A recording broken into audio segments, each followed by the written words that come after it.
Hello everyone, and welcome to another live stream.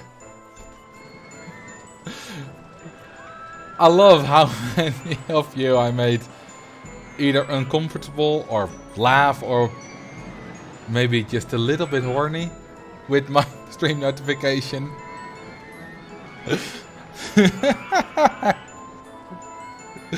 Was already watching, so I didn't see the notification.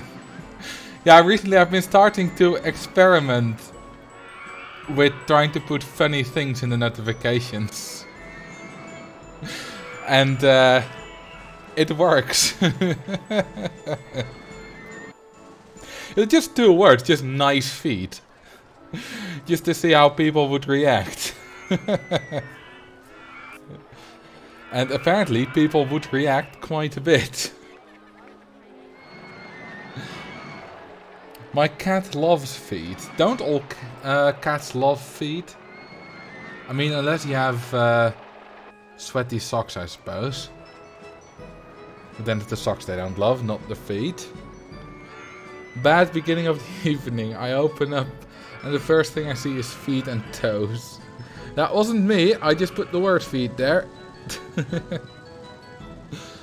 I'm pretty sure at this point at least 50% of the internet has a foot fetish. Just about. I was a little focused when my phone said nice feet, pointing directly to that. Nice.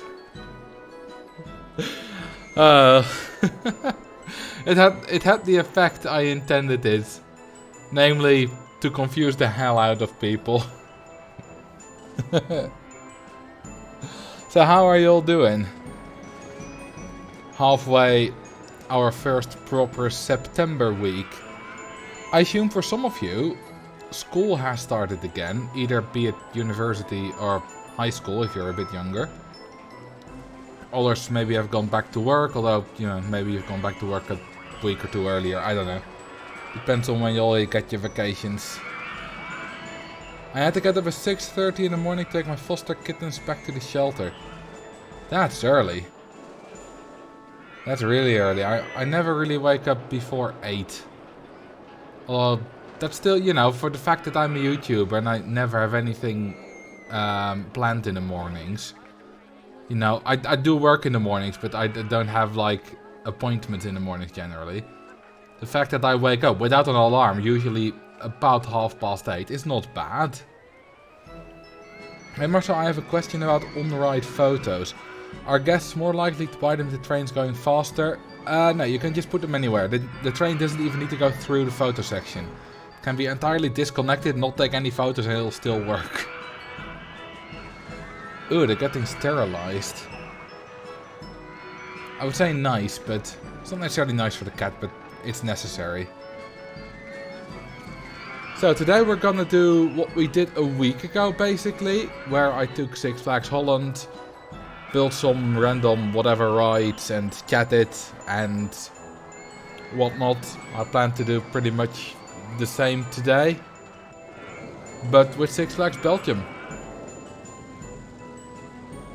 So I hope you all are going to enjoy that. Cheats? Not particularly. No. Just like last time. Okay, try to recreate Pulsar. It's very straightforward ride, very difficult to do in RCT. Not really in the... I don't really want to do any kind of difficult stuff today, I just want to have a chill time. So, this is Six Flags Belgium. And it's a park around the lake. I mean, this is Six Flags Belgium as it was 20 years ago, as interpreted by Chris Sawyer, or whoever made these scenarios. So, this is not going to be accurate. I mean, it's going to be somewhat accurate to the current Six Flags Belgium, but not entirely accurate. Now you have to speak Dutch with the soft G for the whole stream. I could do that, but I'm not going to. Somehow you almost never see the lake when being in Walibi, Belgium. You do see this river. I remember me talking with someone, and I think it may have been you, Max, about this little river that goes through Six Flags Belgium. Also, thank you for making me drink the water, because hydration is good. Okay, so we have Vampire, which is basically just Condor from Six Flags Holland. It's an SLC. Spell the capital of Burkina Faso. No cheating. Ouagadougou. There you go. I hope that's correct. It's one of my favorite capital names. I just love it. Ouagadougou. It's fun to say as well. I mean, you can just look it up if it's legit. It should be legit. Okay, so this is Loup-Garou. Loup-Garou Ouagadougou. And it's a nice wooden coaster. Also, if that wasn't legit, then I would be very proud of myself to come up with that in like 2 seconds. There's some... I think I used this... I think I used a shot of this in my wooden coaster overview. There we have Tornado, which is a very standard corkscrew type coaster. Like, its tallest drop is only 13.5 meters. It's not very intense at all, but it's a nice coaster. Yeah, it's such a good capital name. We have a lovely car ride. I didn't even know this was there. You know, it doesn't really stand out, but it's quite lovely. And I would never really think to combine the... whatever this dark green tree is. It is called a Camperdown elm tree. I would never really think to combine that with the mushrooms. But it fits well. Then again, the combination of almost any 2 scenery items in Roller Coaster Tycoon fits well, excluding the expansions. Isn't it the same as corkscrew that used to be in Alton Towers? Maybe. These kinds of coasters, you know, just like Vampire or El Condor or whatever you want to call it, they get copied all over the place. So, could very well be. Classic Ferris wheel on the hill. And a few flat rides. Now here we have Calamity Mine, I believe. Yes. With 2 chain lifts. And it's not that long for having 2 chain lifts. Greetings from Crete. Oh, that's cool. Are you actually from Crete or are you on holiday there? I have been to only 1 Greek island, which was Corfu, which is a bit smaller than Crete. I really like the scenery on this. It's really sort of building like, or like sandstone. Like some kind of sandstone stuff that was dug out or whatever. Something like that. They filmed the James Bond movie on Corfu. Oh, did they? I've never watched a James Bond movie, so I wouldn't know. Hey, hang on. This is pretty much the exact same design as the log flume in Walibi Holland. I don't think it's the exact same, but it's very close. Hang on, let me quickly check. It's not like we've done anything yet. Six Flags Holland. Oh, no, it's the exact same. It's literally the exact same design. No, not. It's not. There's a turn here which isn't there in Six Flags Belgium. But it's pretty much the exact same. Okay, if we go back.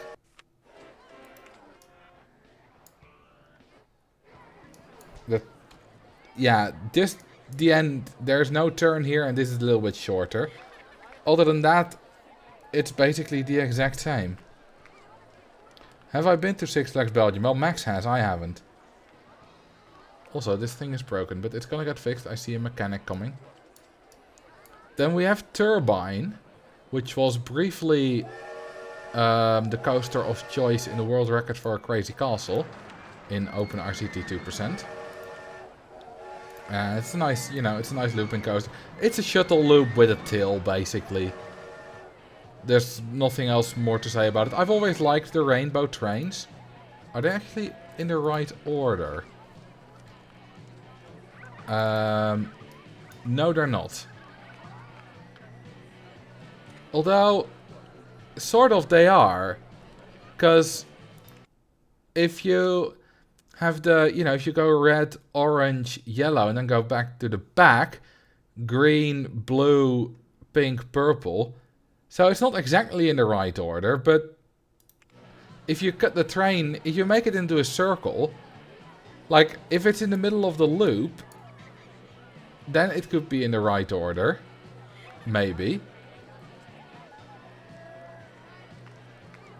Okay, 2 more guests, and can I pause in the right...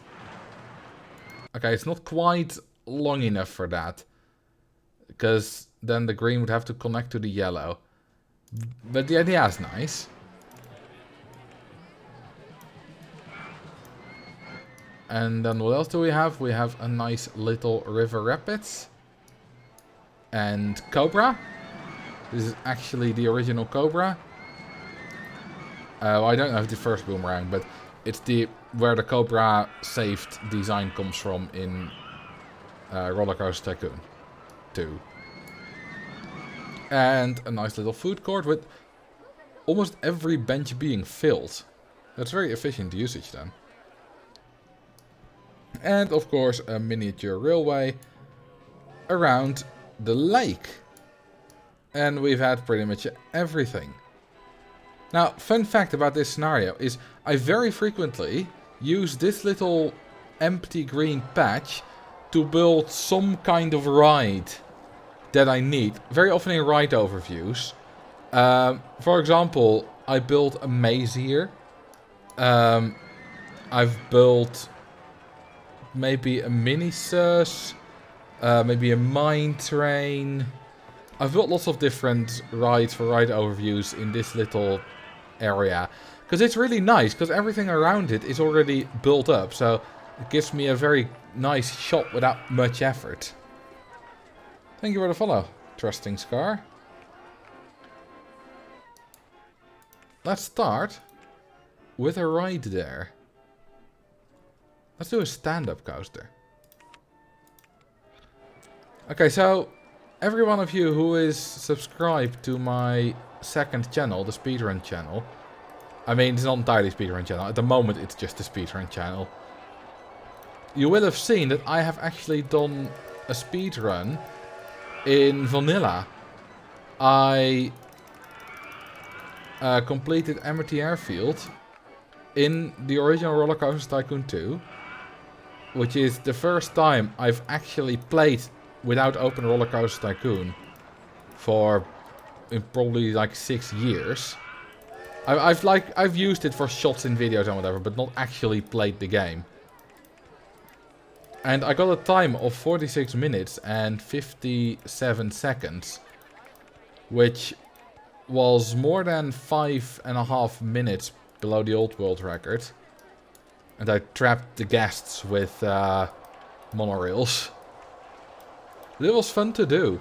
It's a very different kind of speedrun. So it's very much relaxed. Obviously, I still did a lot. I was busy at least like 80% of the time. But you don't need to click monstrously fast.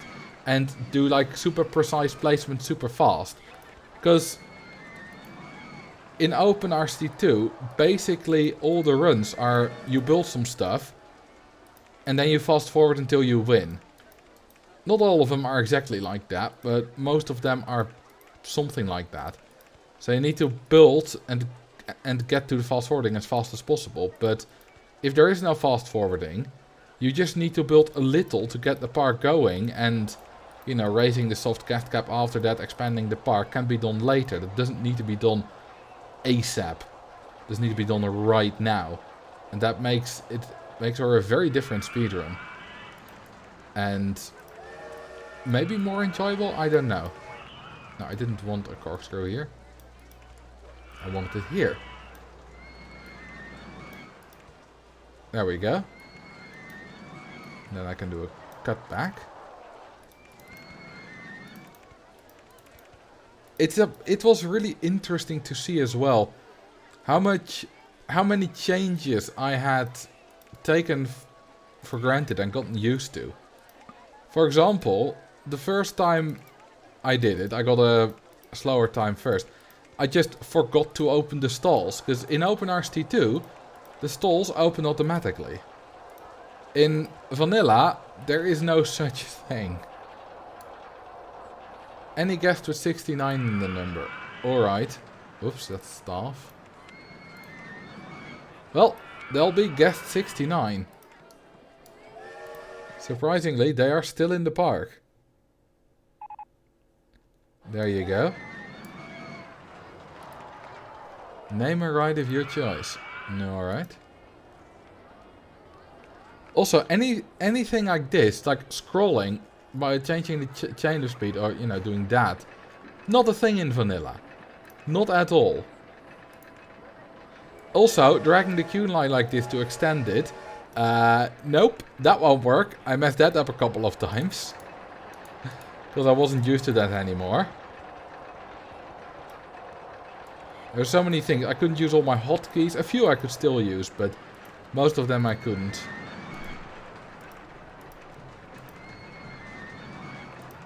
Let's charge 3. Name the stand-up Tiki Waka. What's Tiki Waka?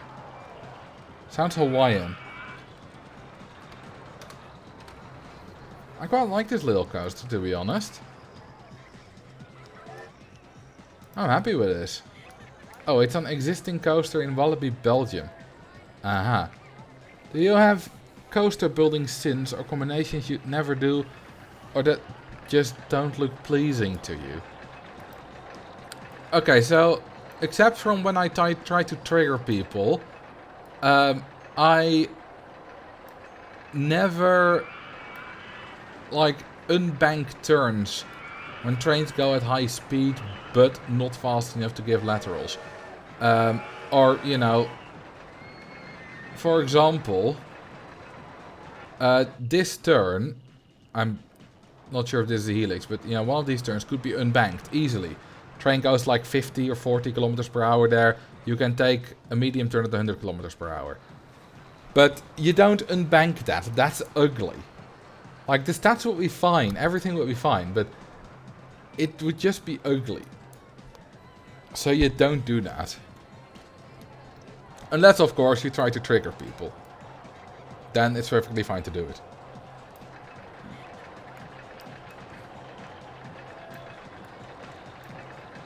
Theme it Hawaiian with dancing ladies. I don't think I have dancing ladies available. Pretty sure I don't. Also, that's Brazilian. And I know they're both far away exotic lands. Although, if I'm correct, Hawaiian is your own country. They're not quite the same. What if I make this more pinkish? Oh, that looks nice. You could cheat them in. I could, but I kind of want to do with what I'm given. They're both tropical, I guess. Yes, they are. But a lot of countries are tropical. You want to color the ride sports pale green truck aqua, but I've already gotten a nice color scheme going on. Don't you think? Your color scheme is probably the real color scheme of Tiki Waka. Was it Tiki Waka? Yes. The paths on these pre-built parks make me so sad. On one hand, yes, these paths are terrible. On the other hand, these are more realistic than my one wide paths, to be honest. Like, these were made to be realistic, and there probably is kind of a big plaza around the entrance, called the main plaza or main street or whatever. It's not just 4 meters wide. It's like however wide this is. So it is more true to, you know, true to realism. Realistic's the word I was looking for. So yes, the paths are quite terrible from a Roller Coaster Tycoon standpoint, but also more realistic. How much are we charging? 30? Yes. How rich are the peeps? Let's start that for that. How much can we borrow? Okay, only 20k.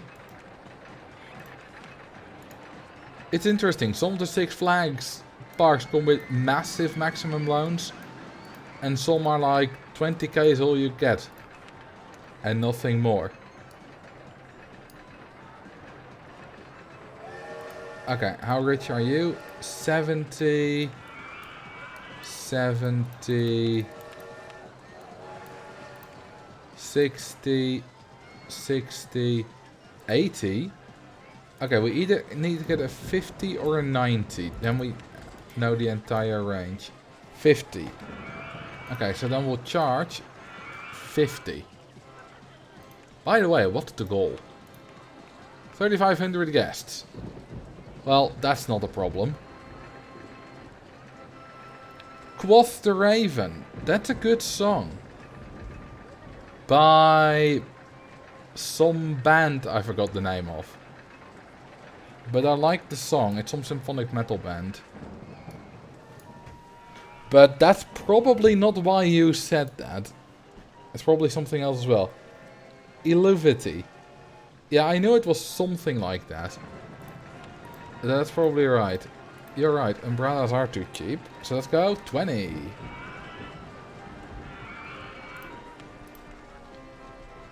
Okay, so... Do you guys remember that a week ago I told the story of how I didn't do my final project in my third year and somehow slipped through the cracks and never got a grade, not even a fail? For those of you who were here and do remember that, I've told my mom about it now. And she was more impressed by it than... Oh right, I can have train crossings. She was more impressed by the fact that we somehow managed to cobble together a presentation without having a project and fool all the parents there that we had actually done the project. Like, my mom didn't suspect a thing. She was there at the presentation. But she didn't suspect that anything was wrong. And she was very impressed by the fact that we were able to pull that off. So yes, you don't even need zero clearance anymore for these train crossings. Which is very nice. I need to make a video about that. You know, I've been thinking that I could at some point do a stream like Edit with me. I was actually thinking of doing that for today, but I don't really want, like, the video I wanted to do isn't really one that I think is appropriate for that. Because it's more of a story-driven video. And I don't want to spoil it. Can you place path on as much of the train track as possible? That would basically leave everything except the turns as just a crossing, because I don't think you can put anything on the turns. But would you guys like be interested in a stream where I just edit a video? You know, I'd already have it recorded, or maybe not. Maybe I would do the recording live too as well. Who knows? And then just see me edit. Would love that. Alright. Let's first, before we cover it in path, build another... Whoops. I don't want to get rid of that. Let's fix that. There we go. I think video editing would be really boring. I mean, hang on, that's not right. I would obviously try to make it a bit more entertaining. And, you know, could also tell stories and whatnot. Live stream of video editing. Yes, not sure, no. Okay, so at the moment it's about 50-50. Now that wasn't really the isometric view that was the cause of that mistake. That was just me being dumb. What is it with this poll? The poll asks if you'll be interested in seeing me do a live stream of me editing one of my videos. I think it is interesting to... More interesting than you think. Whoever thought that it wouldn't be interesting, Duvel. Because it's not that I have a lot of footage and then just edit it together. That's not how I work.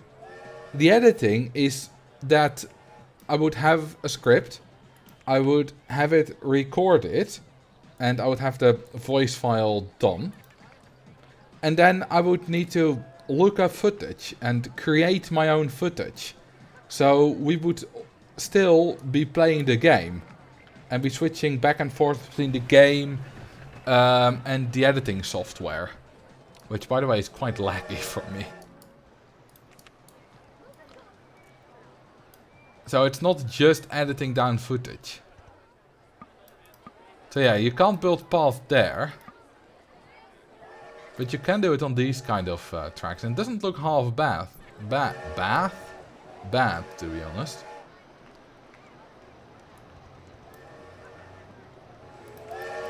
I think a video of you making a video would be a lot more interesting. AVGN, don't know who that is, did it and was really interesting. That's true, but then I would need to record a lot more. And doing a live stream is a bit easier on my part. Hang on, we can turn this into a train crossing as well.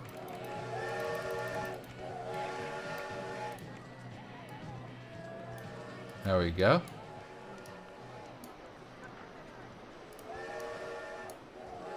What happens if it gets trapped on the red path? Well, I suppose we'll find out in a minute, won't we?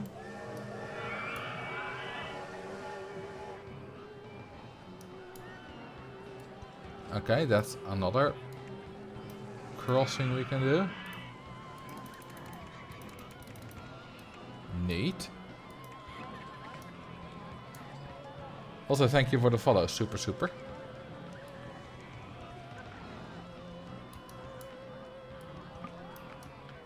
And here.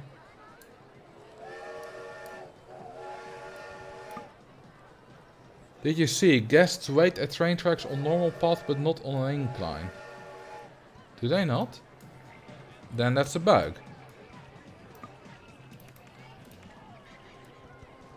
And yes, we can... Oh, did I forget it here? Yes, one tile. Alright, I have readified as much of the track as I can.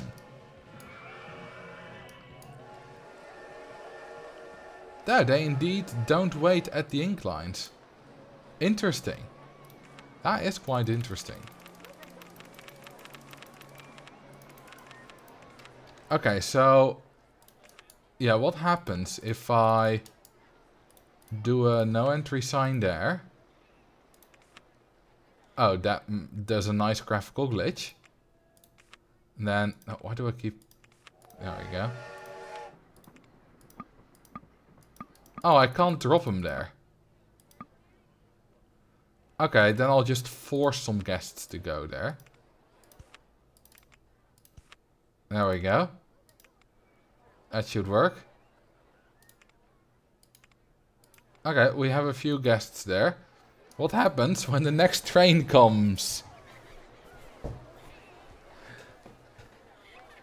Let's see. Ah, there we go. Oh, they just freeze in place. Bam. Bam, bam. And they're all dead.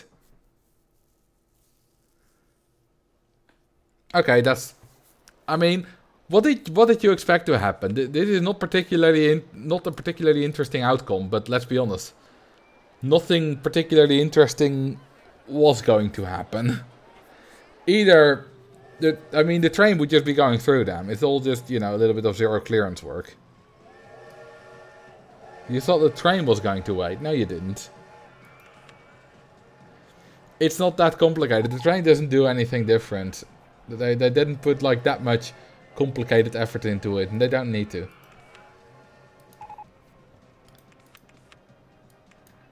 New animations needed. Nah.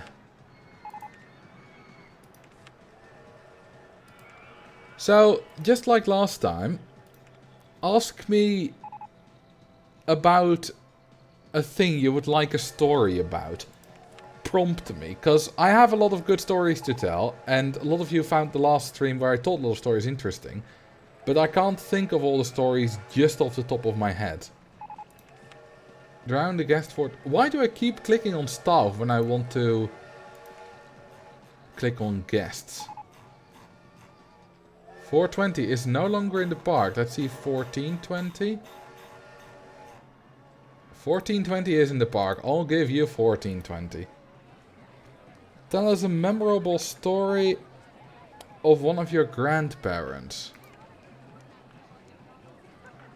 Okay, so my dad was quite old. He was born in 1942, during the Second World War. So his parents, or my grandparents from his side, were very old compared to my age. And I've never known my grandmother, his mother, but I have known my granddad from his side. And he always, when we got there, we used to get cornetto ice cream there, which was nice. But he also had some kind of keyboard.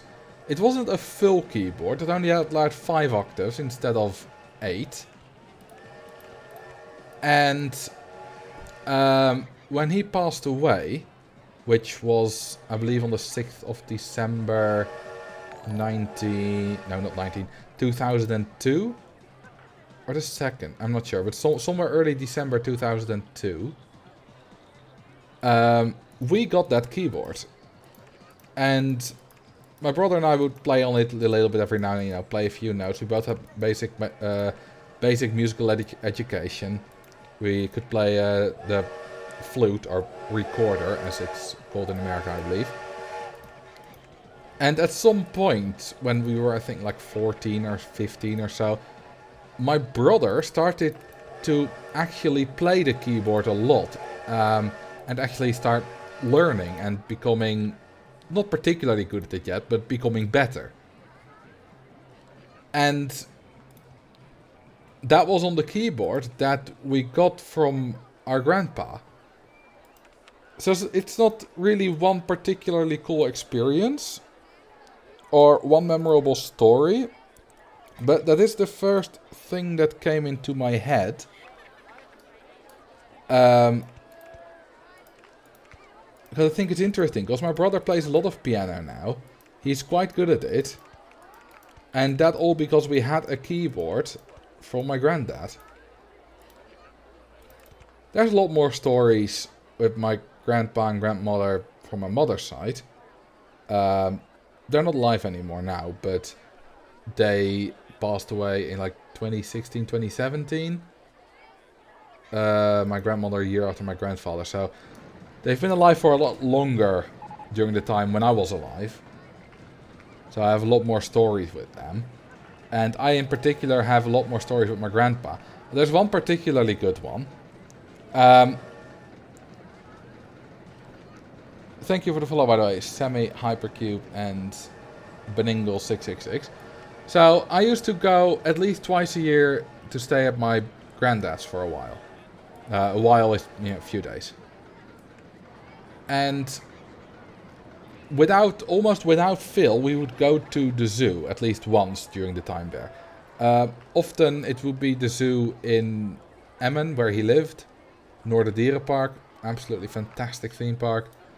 Doesn't exist anymore, unfortunately. Well, it sort of exists, but it transformed to a much inferior theme park called Wildlands. I've ranted about that before.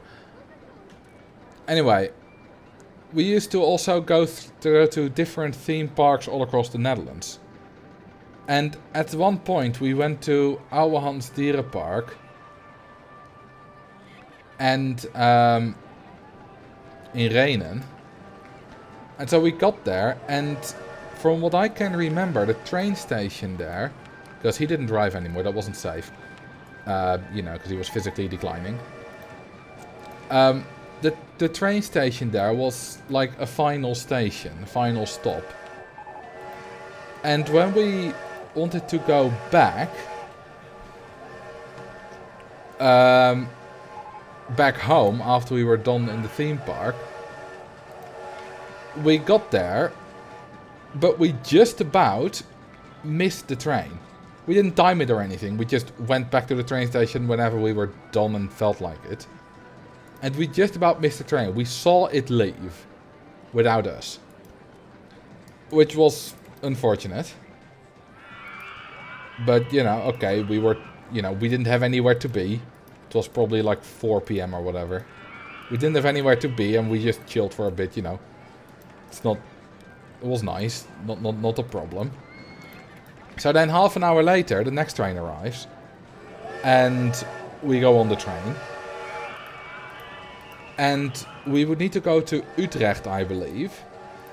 And then we would get off the train and catch a different one. All the way back to the north. Well, back to Zwolle, then we would need to transfer again and take a train to Emmen. But when we were sitting in the train, and there was a lady on the intercom who was saying, you know, welcome to this train to whatever the final station was, Amsterdam or Rotterdam or whatever, I don't know. And she said, okay, so this train will be stopping at this place, this place, this place, and this place. But for some reason, her list of places that the train would be stopping did not include Utrecht. Utrecht is the biggest train station in the Netherlands. And I didn't have a smartphone at the time, because that was before that was like 2012, 2013 or something like that. And so we couldn't really easily look it up. He didn't have one either. He never had one. So we were like, hang on, does this train actually go to Utrecht? We suddenly weren't sure. So we got off the train. Then the train left, and then we found out that that was indeed the train we should have gotten. So we missed another train, and we had to wait another half hour. Which again wasn't really a big deal, because, you know, the weather was nice. But why would they not include the biggest station in the Netherlands on their abbreviated list of stations that it stops? I understand they don't say every station, because that's quite a lot. But why not the biggest station that it stops at? So yeah, that was stupid. But on the other hand, also not really a big deal. That was a good theme park, by the way. Theme park, zoo. There are a lot of good zoos in the Netherlands. Diergaarde Blijdorp in Rotterdam is really good. Probably my favorite that I've been to, excluding Noorderdierenpark, but like I said, that one doesn't really exist anymore. What makes a zoo good? Okay, so one thing that makes a zoo good is it doesn't try to be... Well, mouse is crashing. Is it really? Oh, I see. Nice. It doesn't try to be too flashy. A good... Hang on. This is not where... Oh, whoops. Okay, hang on. Okay, so it does make that hill.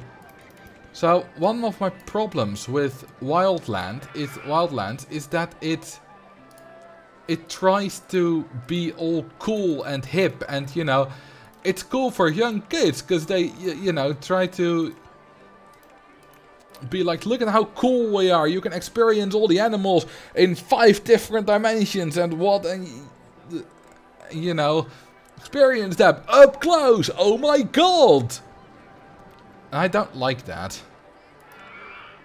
And both Noorderdierenpark and Diergaarde Blijdorp had a thing where they just have the animals in their habitats, in their exhibits, and then just nice paths through them. Nothing fancy, just nice paths, you know, appropriate to whatever themed area you were in. And lots of signs with information. That's another thing. A good zoo needs signs with information about the animals on it. If you don't have that... this is the only guest with a light blue balloon. He's special. He's gonna drown. If you don't have that... For example, Noorderdierenpark had that a lot. Amazing info. But Wildlands, when it first opened, didn't have any of that. They had maybe... They didn't even have one sentence. They had like little signs with a QR code on them. And if you wanted more info on the animals, you would have to scan the QR code. Like, that's so stupid. That's absolutely stupid. Now, later they added some signs with info after pushback, I learned. But I don't want to be relying on my mobile phone to experience the zoo. What zoo was that? Wildlands, the overhyped replacement of Noorderdierenpark. And that's what I mean with flashy as well. They try to be flashy with, you know, using smartphones and, you know, a technology zoo and whatever. And they also, you know, they now have a coaster as well, a roller coaster, which is also flashy and, you know, it's an adventure zoo. And all that kind of stuff, you know? It's just not nice. It's not what I go to a zoo for. I go to a zoo to relax, see some cool animals, see some cool theming, nice habitats.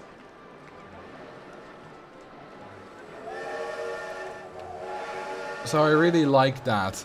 And if you ask me, like, what specifically makes Diergaarde Blijdorp better than, for example, Amersfoort? I think Amersfoort's also really good. I don't really know. It's more... Stuff like that's like a feeling. Like, for example, if you ask me what makes me prefer Nightwish's music over something like... Within Temptation. I can't really tell you anything other than I just like it better. A lot of that is just the experience and the feeling you get. Driving your own car instead of being driven. I mean, being driven is always better, but sometimes you have to drive your own car. Hey T West, how you doing? Welcome. If anyone doesn't know, T West makes interesting videos on Age of Empires. You don't have a license. I do. I don't drive very often. But like, we went to my brother's a few weeks ago. And my mom drove the way there. And I drove the way back. So, I had an easier time on the way there. She had an easier time on the way back. Driving is stressful. I prefer to be driven. I don't find driving stressful at all. Driving is quite relaxing. But you are American, Carrie. And if you don't mind me telling, you don't have to. But in which state do you live? Because if you live in Florida, then something like that, I can very much understand why driving is stressful. But American drivers are Atlanta, Georgia. I don't know much about Atlanta and the stereotypes of drivers there, but American drivers are quite terrible. Not because American people are stupid, but because your driver's education is a joke. But drivers in the Netherlands are much better. So driving itself is much less stressful. Because not everyone's a good driver. There are plenty of idiots on the road here, don't get me wrong. But in general, everyone is a much better driver. And the roads are much better. So, yeah, driving is not really stressful. There are definitely people who find it stressful. But it's not necessarily because of other people most of the time. Pick a coast type for me to build. Well, which would you like to see? These are the ones I have available.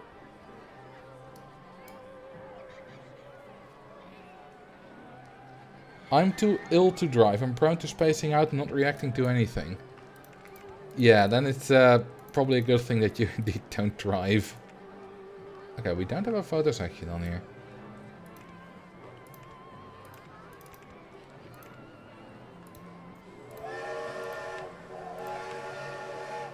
Drink some water. That's a good idea.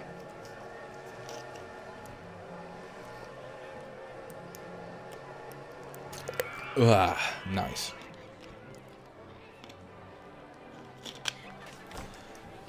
Corkscrew. Alright, I'll build that after I'm done with this. Why can't I... Okay, there...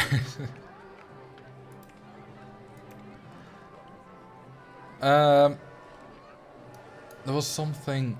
Alright, rename the park. Six Flags South Holland. Alright. Six Flags South Holland. At some point Belgium used to be South Holland. So... it's historically accurate. Also, people blatantly drive without licenses and insurance and openly flout basic traffic laws like red lights. Yeah, obviously, you know, that does happen here as well, but a lot less.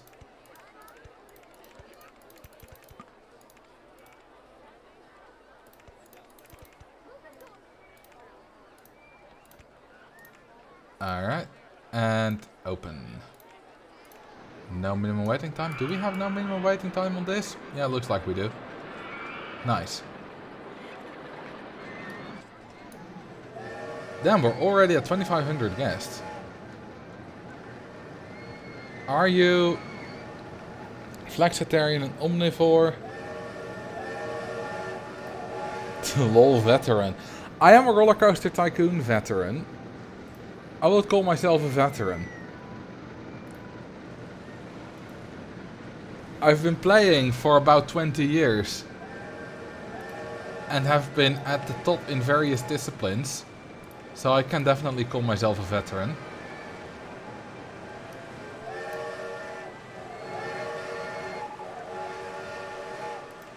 Okay, let's pick a color scheme for this.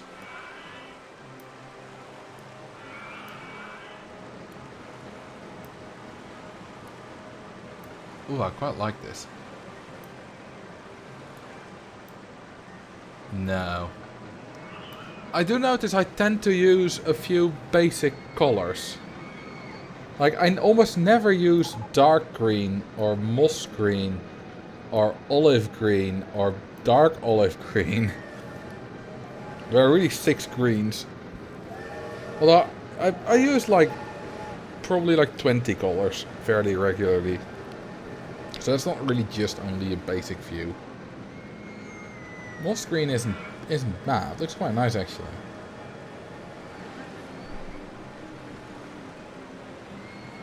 And this, yeah, this is fine. Yeah, you give it a darker blue just for fun. Speaking of entertainers, let's hire some entertainers. Oh, and a few handymen will probably be useful as well, because... Do we have any free roaming? Okay, we do, but I want more. Oh, we don't have any free roaming mechanics, so none of these rides will be able to get fixed.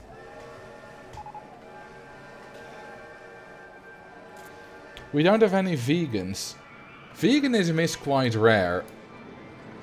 You know, if you're online a lot, you might think that like 20% of the population is vegan, because online there are you know, they speak up quite a lot. But in reality, it is quite rare. I only know one person that's vegan. One of my nieces.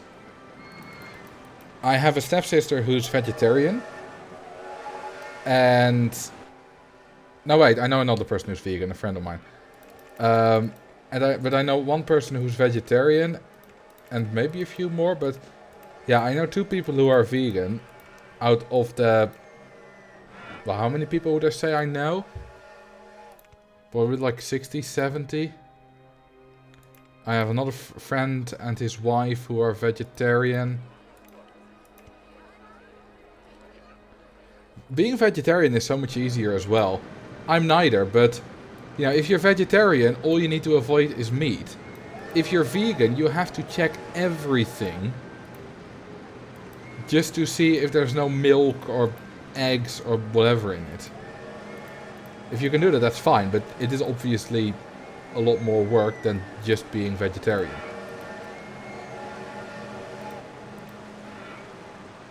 And especially eating out is more difficult as a vegan, because pretty much everywhere you go you have vegetarian options. A lot of options might even be vegetarian just cause, not being advertised as a vegetarian option, but they might just be vegetarian. Like, I don't know, a salad. But eating vegan is a lot more difficult. And one of my vegan friend, I don't really want to call her my vegan friend, because like vegan is not like a defining characteristic of him. But my vegan friend has a special app on his phone that has like a catalog of vegan restaurants. So that wherever he is, he can see which restaurants are closed that are vegan. But he has to resort to that to be able to somewhat easily be able to find places that he can eat. Is this talk about the ban of meat ads in the Dutch city? No, but I did hear about that. The city of Haarlem, which is actually where the New York borough Harlem got its name, is planning to ban meat ads. Friend who is vegan. Yeah, that's a better way to say it, thank you. So Haarlem is banning meat ads, but like, that's not a big deal. Because how often do you see a meat ad anyway? Because this doesn't, of course, influence any kind of online or TV advertising. Because one city can't do anything about that. So this is only physical ads in the city. You see meat ads all the time. I don't, but then again I don't go outside much. KFC, McDonald's. Yeah, but I believe McDonald's doesn't count as a meat ad. That just counts as a McDonald's ad. And KFC, I'm not so sure. Because a burger is obviously a lot more than just meat. KFC, like a bucket of chicken, is literally only meat. But I read on Reddit that a burger is still allowed. Because that's not specifically, like, that's advertising McDonald's. That's not advertising meat.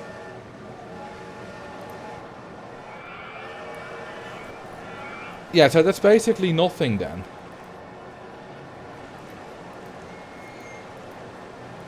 Also, is it really...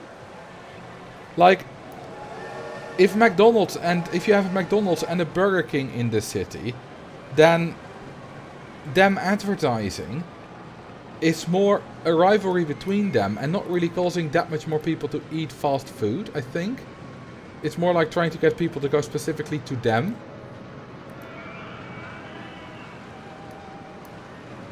I often still see meat on sale though. There's a lot of it in the Netherlands as well, on like our supermarkets allowed to do like crazy stunts with meat. I haven't been following that very closely, but like there will be something called a kilo knaller, which will be a kilo boomer, like as a boom as an explosion. Which, you know, a knaller is a word used in advertising, like it's a crazy good deal. And the kilo knaller would be like you get a kilo of, well, probably chicken, I believe, mostly. For for a really cheap price, and often it would be like factory farmed chicken. Well, not really factory farmed. No, that would be factory farmed. Like, I don't know what the English word term is, but we have plofkip in the Netherlands, which is just chicken that's made as fat as possible in a really short time. And those were banned, I believe. What's the rationale for banning meat ads? I don't know.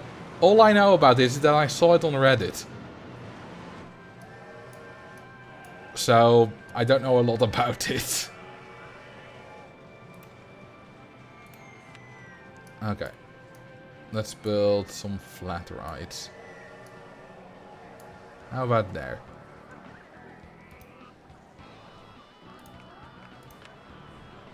Our McDonald's here started selling vegetarian burgers this month. I know that Burger King has vegan options, because I went to a Burger King with that friend of mine who is vegan, so... And I know from him that Burger King is generally much better than McDonald's. I don't even know if McDonald's has vegan options. I mean, a salad probably, but like vegan burger options.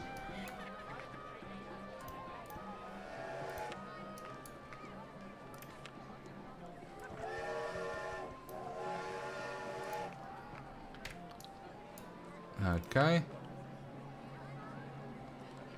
Salads generally have mayonnaise. Oh, of course. And mayonnaise has eggs, which isn't vegan. I eat meat, but I'm selective about it. I won't eat veal or foie gras.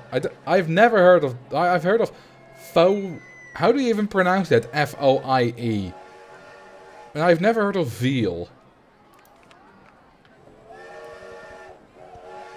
So, please explain. Okay, I think it's time for something. Rainbow spiral slides. Oh, veal is a calf, so a young cow. I had never heard of that term. Wait, wouldn't that just be lamb? No, wait, that's a young sheep. I'm stupid. Wow.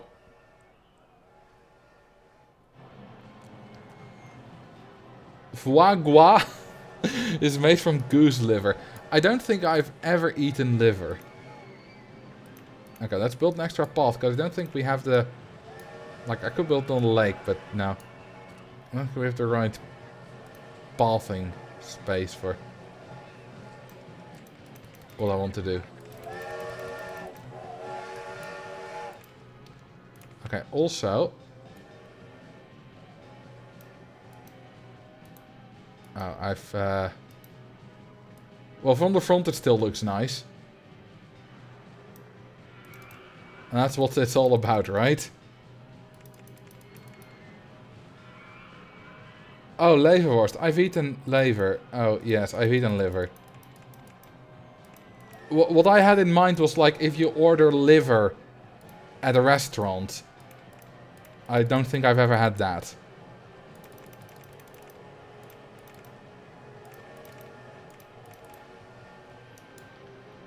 Okay, then we can connect that there.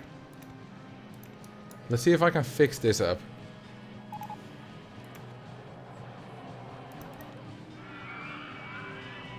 Come on. Okay, and then like that. Okay, that looks like that from the front. Did it also look like that from the back? Probably not. It probably just looked orange from the back. Oh, we don't have the money. Okay, it's time for an age-old trick. See y'all, suckers. Get out of my swamp.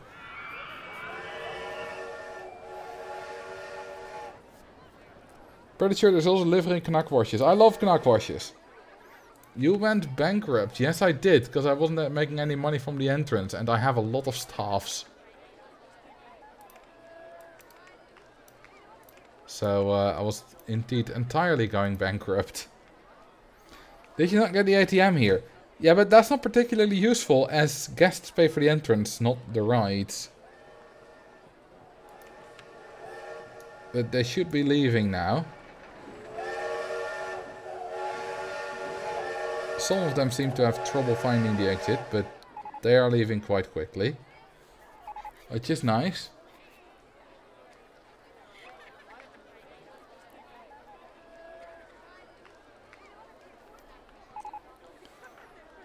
Oh god, the train noise. Yeah, that was the last train noise because it's now stopped. Forever. Ooh, nice lag.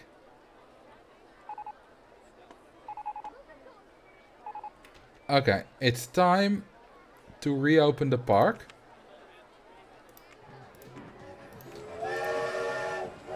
Oh god, we're 10,000 in debt.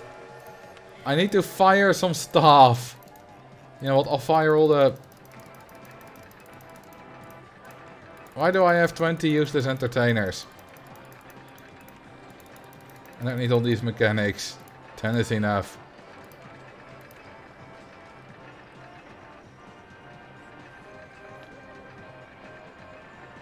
You don't need meat, but... I like meat.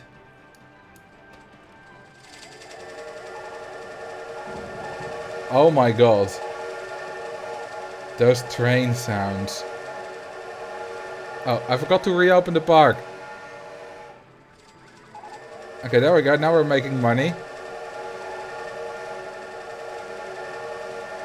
We're slowly getting out of debt. I don't think I've ever seen you in debt before. You will tomorrow. You will see me very much in debt tomorrow on the video. Okay, there we go. We have money again. I can now finish building the back of this.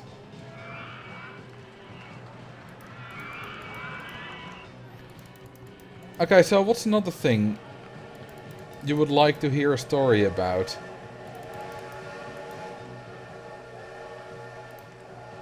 Seem to have lost another... Oh, that's... Oh no, that just doesn't... Oh, it's... Probably like that. Most awkward interaction with a person.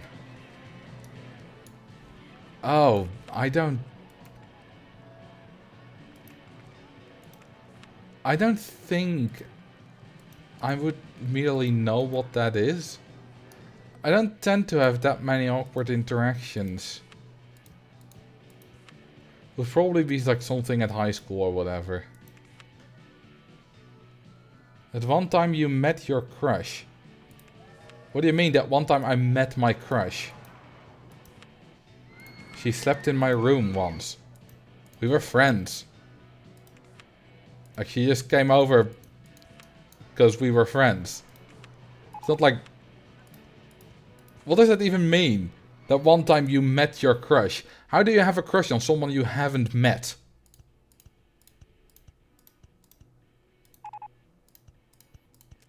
Wasn't my only crush, by the way. I mean, it was at the time, but not over my entire lifetime. Famous person. I mean, there's like a celebrity crush and a proper crush. Like a celebrity crush isn't a real crush. Like you're actually, you know, in love with them or whatever.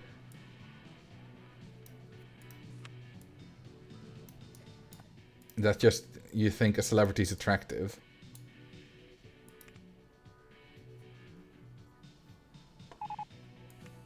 Okay, let's make these proper rainbow.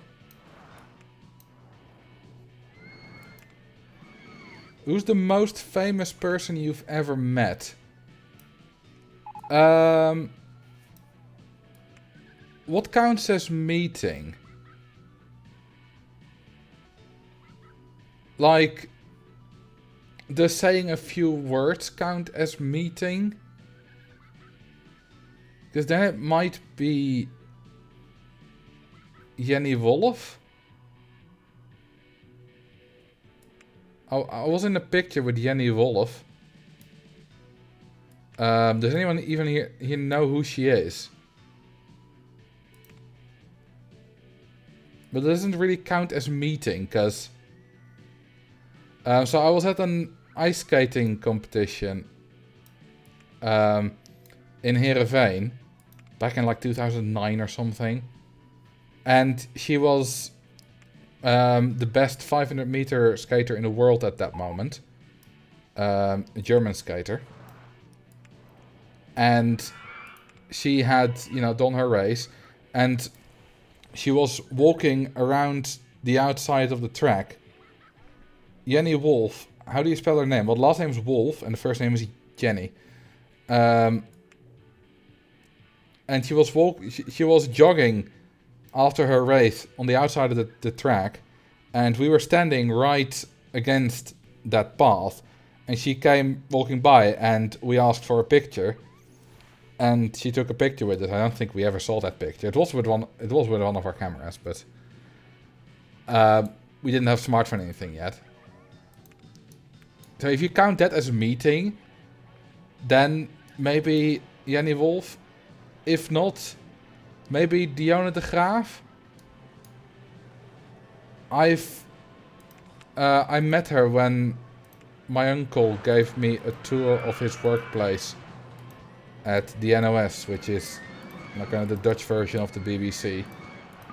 Stands for Nationale Omroepstichting, or National Broadcast Organization.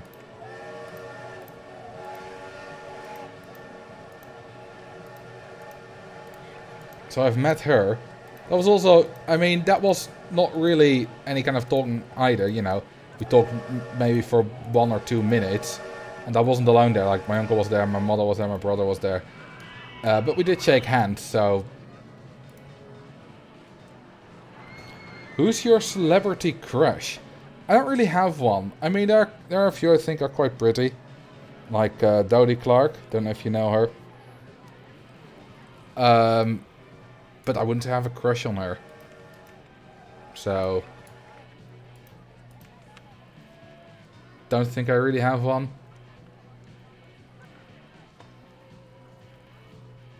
I sort of have a... maybe you could count Irene Wüst, but that's more just because I really, really appreciate her as a speed skater. That's not really a crush either. There are a few speed skaters who I think look cute. Or beautiful, whatever word you want to use.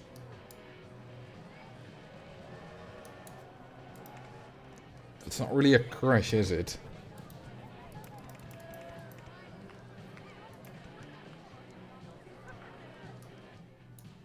You really like the ice skaters. Well, the thing is, I follow ice skating a lot. And it's like ice skating and YouTubers are the only things I really follow where there are celebrities. So naturally, any of my, crushes or whatever you want to call them, or famous people I've met are most likely in either category. And Dionne de Graaf is not necessarily just ice skating, but she has done the presentation of ice skating on the NOS for about 12 years. So that's also where I know her from. So yeah, if you're asking about celebrities, there aren't really many other places they could come from. Although you could say I've met Mark Rutte, who is our current Prime Minister. I've sort of talked to him, but it wasn't. We didn't really meet. I'll explain. He provided. So we have a class in high school that's called maatschappijleer, which would be, maatschappij, society. Would you? It's learning about society, basically. Leer literally means learn. I don't really know how to accurately translate it in English. Someone else could maybe. But you basically, where you learn about society, you learn about our political system. Civics, yeah, that's probably a good... social studies. Civics is probably a good translation. And our school, in particular my year, got a guest lecture from Mark Rutte in our civics class once. It was a video lecture, or social studies, whatever. It was a video lecture from, well, probably The Hague. And at some point I asked the question and he answered. So you could say I've talked to our president, or prime minister. But also, I don't really think that counts as meeting him.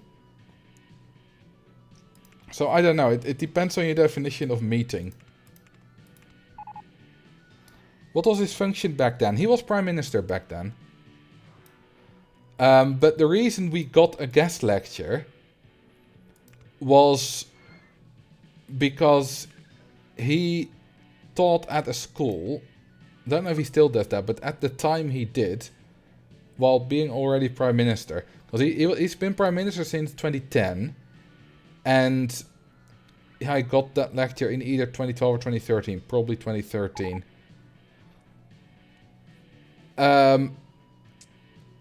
And the school he worked at had 3 students at VWO level, which is the highest high school level in the Netherlands.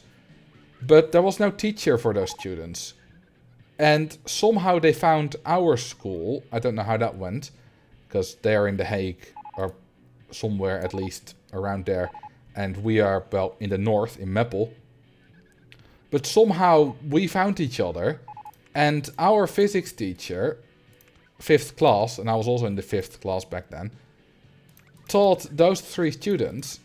And as a thank you, Mark Rutte, because he worked at that school, gave us a guest lecture for social studies. I thought gymnasium was the highest level, or does it not exist anymore? Okay, so gymnasium is sort of a subsection of VWO. So you had gymnasium, which you also get Greek and Latin. But I did something called VWO Plus, which meant that I had to do extra projects. So they're different. I don't think necessarily one is a higher level than the other.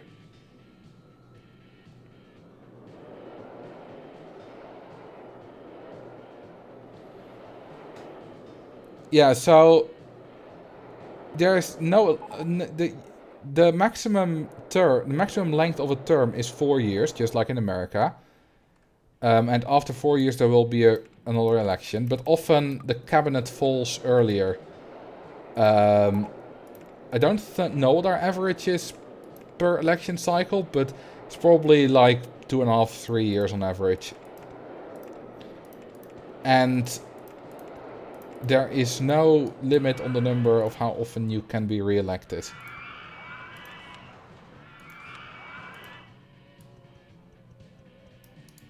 And there's all kinds of reasons that a cabinet can fall.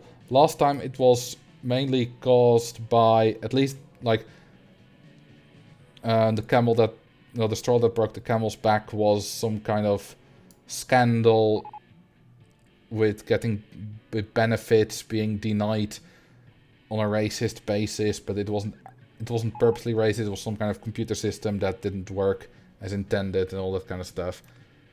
And, you know, moms of a foreign background were more likely to be targeted and by the system for extra checks and be denied and whatever, stuff like that. And that happened, and then the cabinet fell, and then there was a re-election. But then the same party was the largest again, and the largest party provides the prime minister, usually. Also, that's going to be excessive lateral Gs. So I'm going to need to redesign that. Probably take out a few boosters.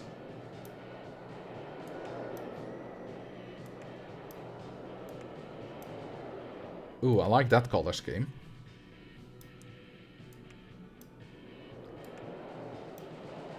And with a yellow?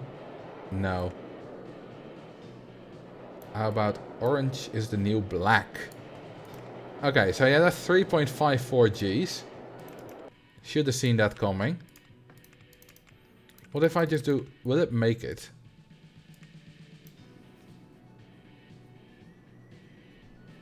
RST is not a Kerbal Space program where more boosters may help. More boosters can definitely help here as well. Oh, it will still make it, but I think it still go too fast.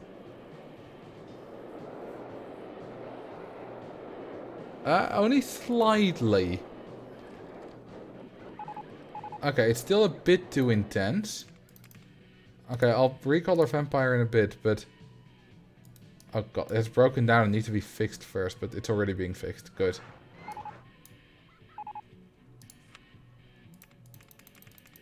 Okay, so... Then we do that.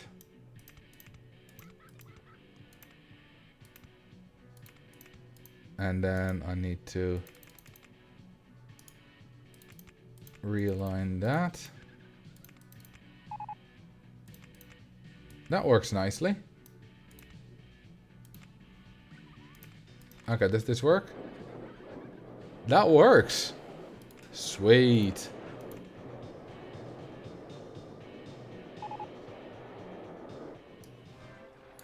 Okay, so Vampire. Black supports, black main thread, bright red rails.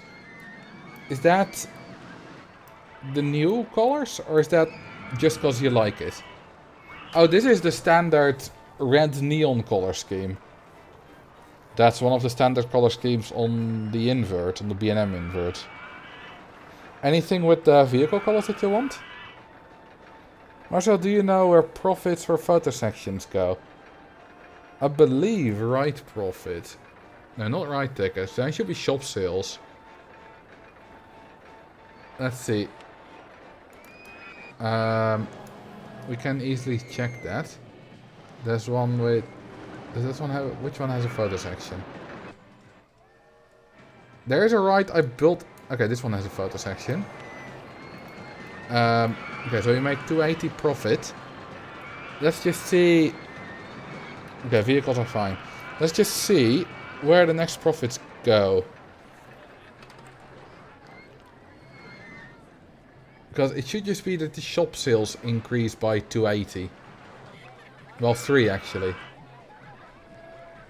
Yes, 3, another 3, and probably a few more 3s.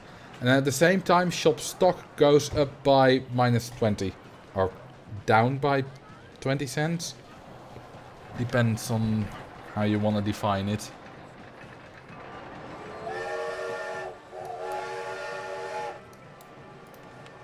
Alright, let's hire some more hand demon. Don't know if we need it. Huh. All the mechanics are doing nothing. Only 10 mechanics with this many rides. That's quite impressive.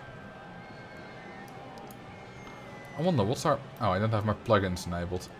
Well, then we'll never know what the softcast cap is. Unfortunately. Ooh, we have a go-kart. No, not that one. Break in between classes, park's looking great so far. Alright.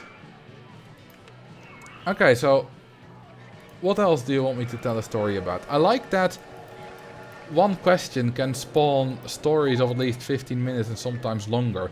You know, I say one thing and that leads to another thing, leads to another thing. And I find that interesting. I mean, that's how conversations tend to work. It's not anything special. Like if two friends are talking, that's how you keep talking for a while. So I just described how natural conversations work. Well done, Marcel.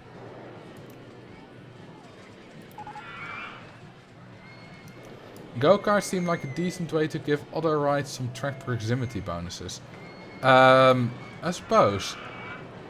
Yeah, but I'm not going to do that here, because, I mean, there's scenery in the way.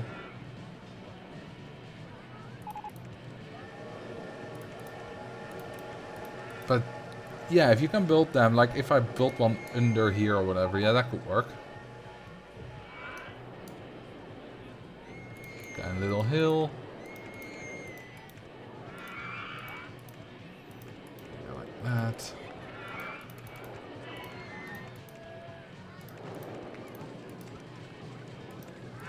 And like that. The tight turns and lack of worry about lateral G's make it easy to build them wherever you need to fit them in. Yeah, they're indeed very easy to build in any kind of shape. And they can be very tiny. Like a 6x5 go-kart works perfectly fine. Who do you think are going to win the LEC semi-final this Saturday? I have no idea what LEC is. Light Electronic Cup. That's... Yeah, you know, that's it. It's Light Electronic Cup. What? Wait. Ooh. That turn fits there. That's interesting.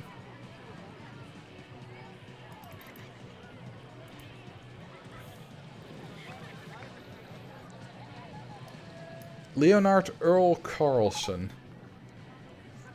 I'm pretty sure that's also not what that stands for. Light emitting cat. It's like not an LED, but an LEC. To have a light emitting diode. Or diode. It's a light emitting cat.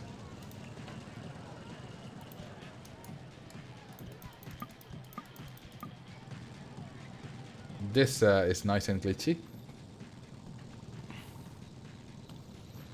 Laughing eccentric cassowaries. That's a hell of a name. Drown guest 2022. Right. Whoops, that's 2200. Are they still in the park? They are not. You can still drown the last year, but you're too late with drowning this year. They've already left. A lot of guests have left when I closed down the park for a while, so that we could make money again. Alright, here goes the year of 2021.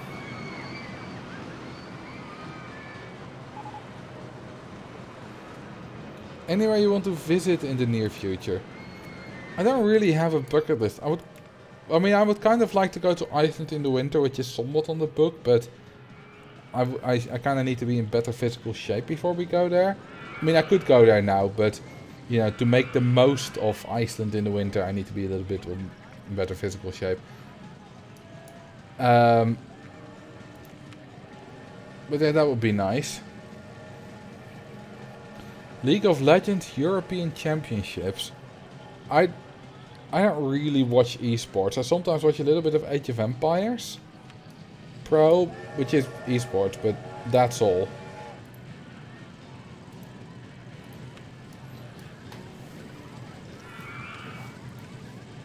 But no, there's not like any country I really want to go to that I haven't been to yet.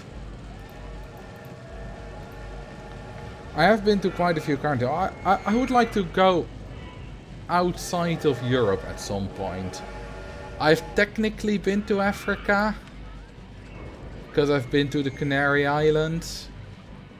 And those are technically African, but they still belong to Spain, so it doesn't really count. So, you know, I would like to go either to the USA or, I don't know, some kind of Asian country or African country. Just to say that I've traveled further than just Europe.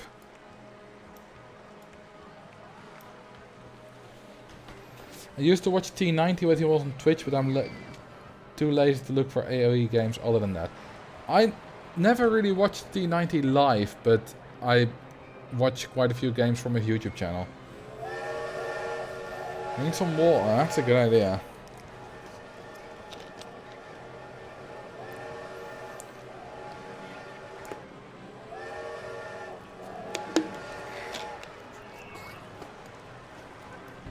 Oh, that's nice.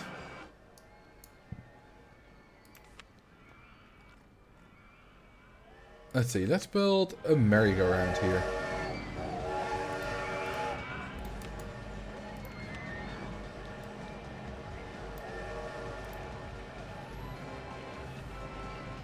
Go to Sint Maarten, then you don't need to leave the Netherlands. I've already been to Sint Maarten. There's a village called Sint Maarten in, I believe, North Holland. And I've been there. But yeah, no, I've not been to Sint Maarten in the Caribbean. You ever add flavor enhancers to your water? No. I almost never drink anything other than tap water. It's probably been like 2 weeks since I've drank anything different than tap water.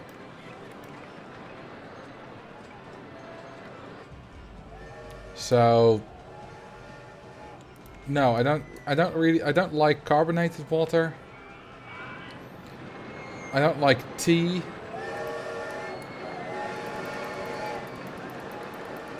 So no. Not an average beer enjoyer. No, I don't really drink beer. I like wine every now and then, but I never drink wine at home. I only drink wine when I'm at my parents' place or something. Or last time I had wine was at my brother's birthday.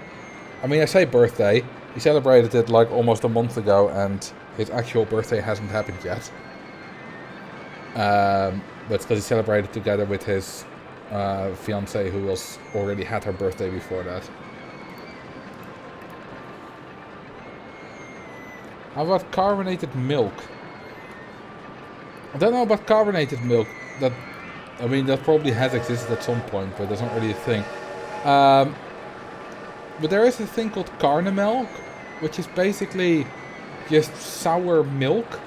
And my mom used to drink that quite a bit back in the day. And I tasted it a few times, and it's absolutely revolting. I don't know why anyone would like that. But she did.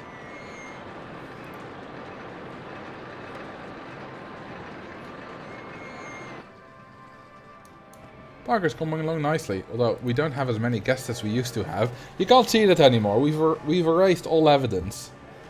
But yeah, there used to be we used to have like 2,700. Name the park. All right, what do you want to name it?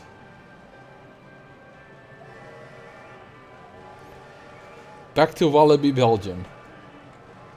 Oh no, but it's not back to Wallaby, Belgium. But it used to be Six Flags Belgium. I suppose Wallaby Belgium is the current name. Your taste buds just need to mature a little more. My taste buds are mature enough. My butt can taste very well. Lol, there's a handyman on these paths. On this railroad track. No, but yeah, I don't like coffee, I don't like tea. And some people think that it's weird. That I like neither of them. But I'm very happy liking neither of them.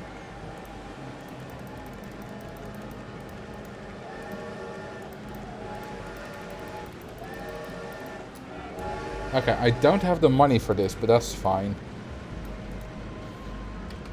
We'll just keep it on fast forward for a bit.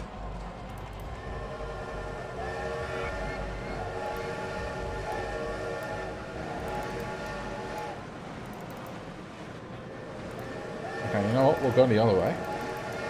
That way we can have a lower drop.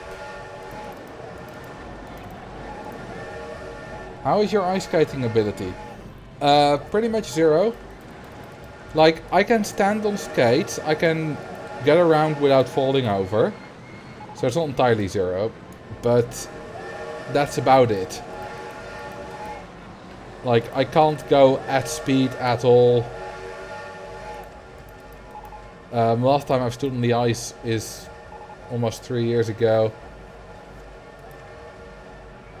It was 2018, maybe almost 4 years ago, I don't know. I think it was almost 4 years ago.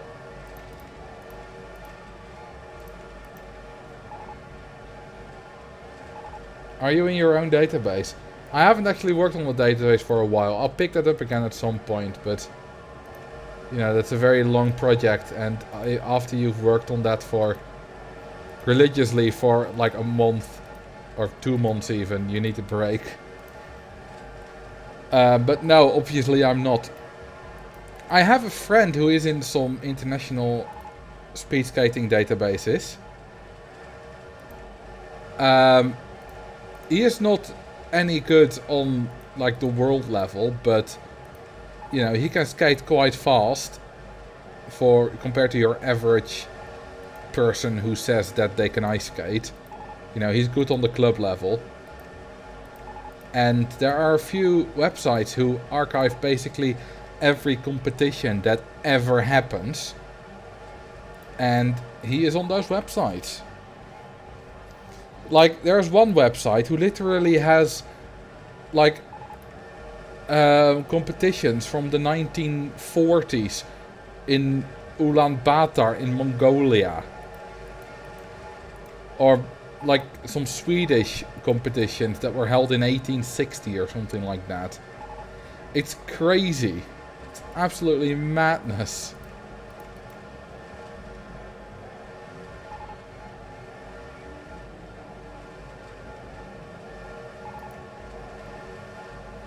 Hey Marcel, this is Chris Sawyer. Sure you are.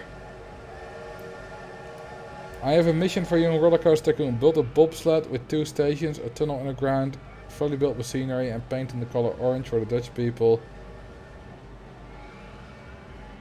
Yeah, I'm not gonna go heavy on scenery. But I can build a bobsled. If we have a bobsled, so I can build a bobsled.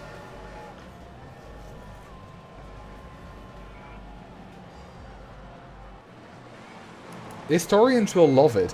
Well, you know who loves those kind of databases? Me.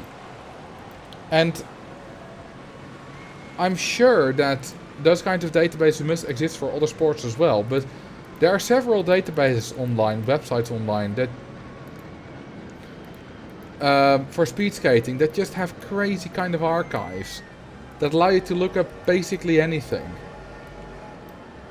Like even the official ISU, which is the International Skating Union website, has lap times of all World Cup and World Championship and European Championship competitions back to 2004. So that's already going for 18 years. And then there are lots of websites with lap times of even older competitions, and many more websites with just only the final results of all their competitions. It's crazy how much data there is for speed skating. And I asked a friend of mine who watches a lot of Formula 1 if that exists for Formula 1, and he basically said, well, no, not really. Which I was quite stunned by. Okay, this one obviously can just go through the thing, there we go. Maybe it's just because speed skating is so number driven. Everything's about lap times. Maybe that's why people are there naturally have been a few people in this scene who have made databases of times, but I'm very glad it exists. Ooh, yeah, we have a little bit of lateral G problem at the end here, which is what I did expect. Also, name this gewoon een giga-agibaan. Okay. It means just a giga coaster.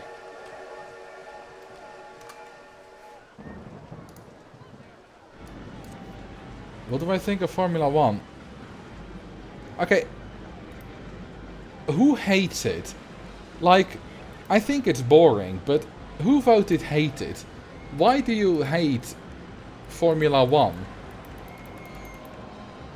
Like, you don't need to like it, but like, I don't watch soccer because I think it's boring, but I don't hate it. I just find it boring.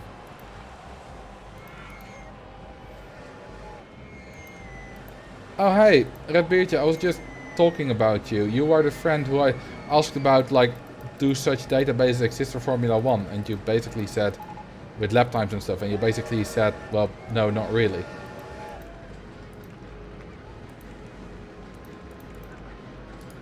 At least as far as you knew. Because for ice skating, those databases exist.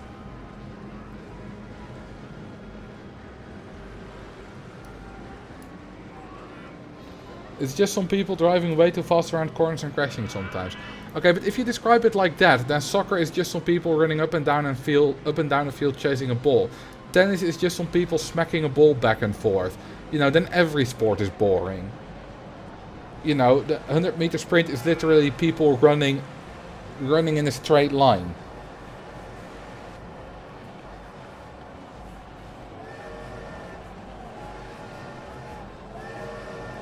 It's noisy, polluting, ruined the nice quiet dune area.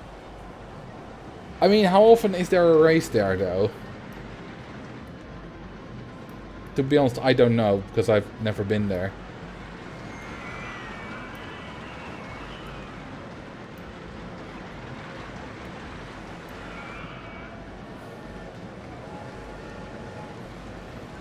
I think there must be some database as the TV commentators have the craziest stats each weekend. Yeah, that's a thing I've been thinking about as well, because the NOS commentators, from the speed skating commentators from the NOS, often have interesting statistics as well. And I always wonder, where did they get them from? Do they have their own database? Because sometimes it's statistics that, you know, that can be found anywhere on any big site. But sometimes it's really obscure ones. Like, I remember back in 2011, a Japanese skater called Joji Kato skated an opener on the 500 meters. An opener is his first 100 meters of 9.47 seconds. And one of the commentators immediately said, "This is Kato's fastest opener ever on a European track." And I was like, why do you know that? And recently I checked if that was true, and well, it was true, but it was also his fastest opener ever, not just on a European track. So, but I wonder where he got that from. He immediately said it, like, as if he knew what Kato's fastest opener was. Was like, no hesitation. What are the values of the Giga Coaster? Oh wait, I was gonna build a bobsled. Good question. 826-722-3.50. Not bad. F1 is arguably even more number-driven than speed skating, so there must be a really good database. Yeah, I would think so. I've never looked for it. I wouldn't even know where to start looking, but for speed skating I obviously know. I know of like at least 10 different speed skating databases. There is one American who uploads all the protocols which have the lap times of the races held in Salt Lake City to a specific drive, just because I asked him to. Well, it's not really. I asked him for some kind of lap times, and he said, well, I can just upload all lap times to a certain drive, here's a link. And I asked him that, he started doing that in like January this year. And then he's still doing that, because there was this weekend, there was a race in Salt Lake City. And there were some lap times I was curious for, but I didn't even have to ask, because yesterday evening, so 2 days later, he already uploaded them. And he might also be using that same drive for some other stuff. So it's probably not just for me, but it's because of me he started doing this, and I really respect him for that. And I owe him big time for all the help on that.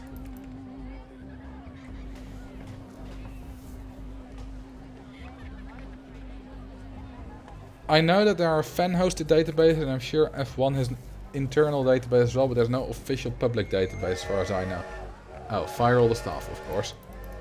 Oh, and drown the guest, pick 3 random numbers, take the average and drown him.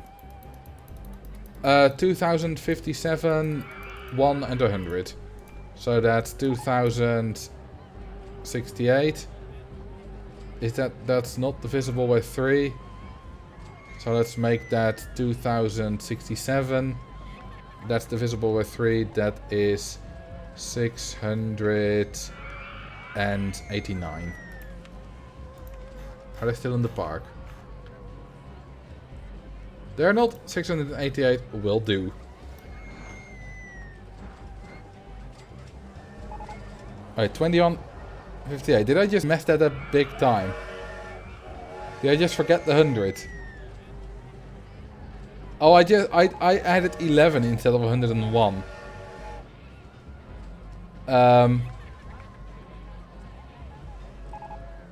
Okay, so it's 719. Oh, they're still in the park. Well, let's wait until I can kill them. There we go. So, there is no official database. Oh well, close enough. There's no official database for like fastest lap times on dit. There is one official database, as I said, that has the lap times and results for the big international competitions back to 2004. Hang on. Wait a minute. Why can't I bank my turns? Where's my option for... What? Huh? What? Why can't I bank my turns?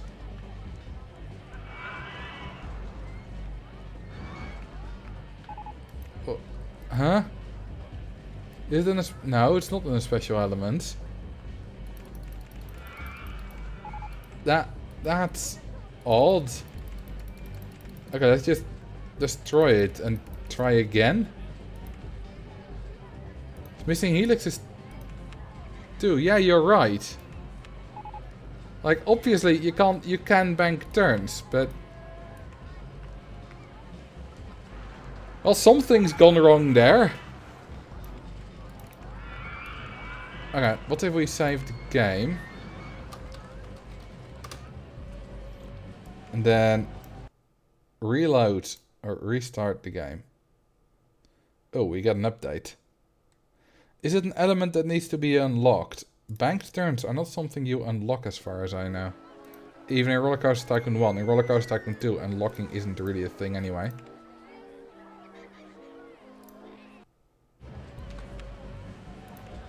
Okay, let's see. Nope, still not there. Try editing a pre-build. Good idea. I don't care about the alternative vehicles.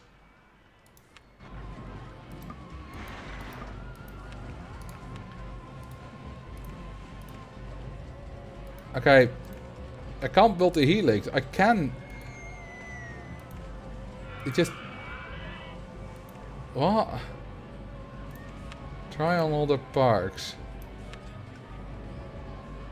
Okay, first... Okay, we got music.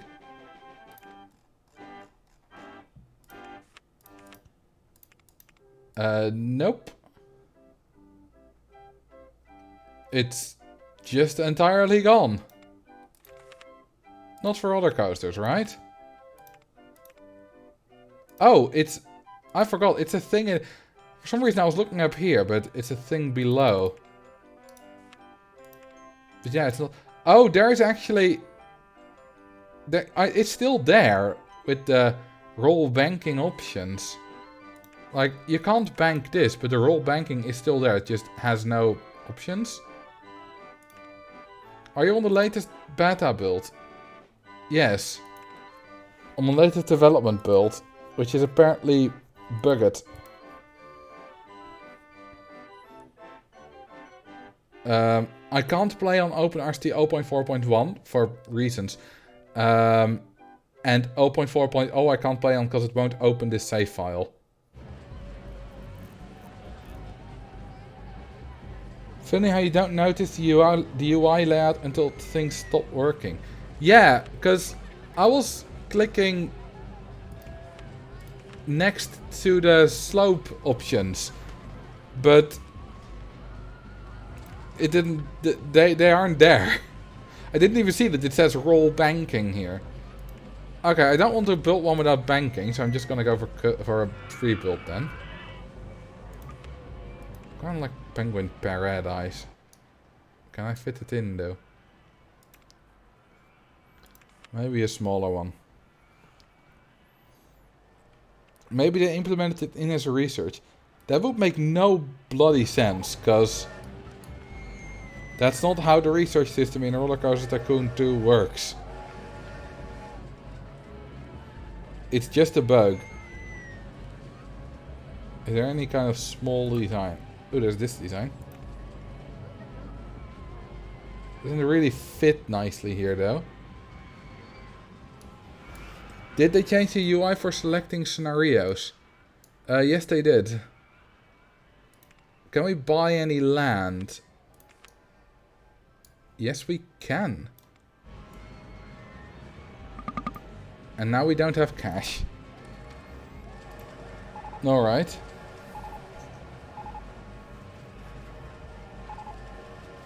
Yeah, you say a bunch of random letters, Jarameister, but those random letters are what indicates which dev version you are on. So...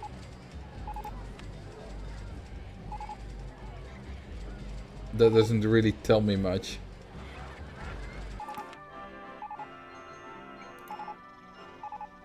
Oh, some people died.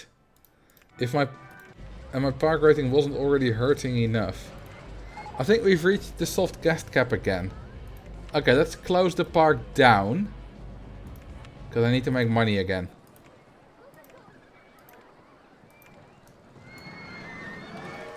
Fast forward! Trains! Hang on, let me just...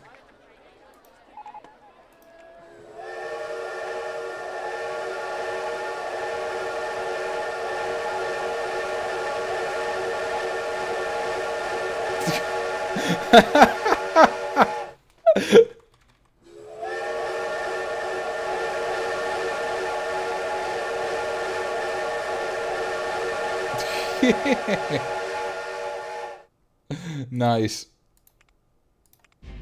Also, we have only 4 guests left. Let's hire some handyman. I can hire a handyman again.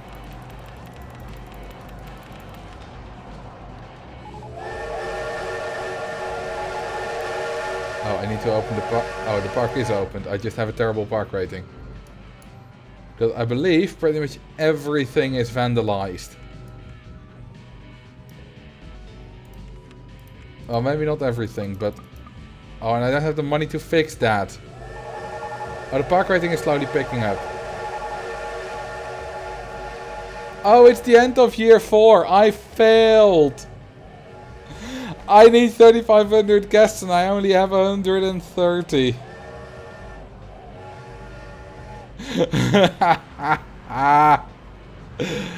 Wow.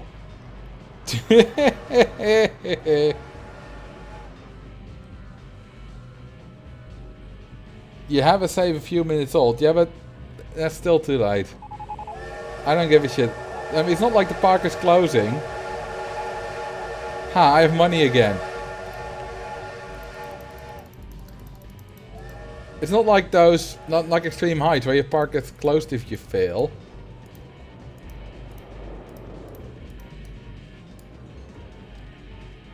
I'm not gonna reload. I don't need to pass the scenario. It's not like that was ever the goal anyway.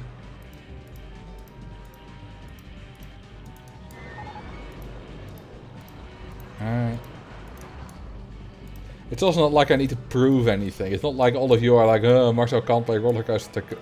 Hang on. Why is that path a dead end? Oh, it's because I made that path. It's on the rail track. That's fine. Guests aren't going on that anyway.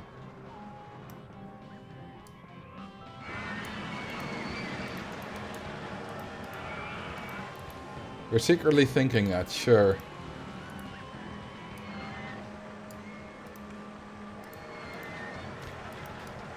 I was wondering though if there were any people that that were like, well, you always play with the conveniences of open. Can you actually play the original game anymore?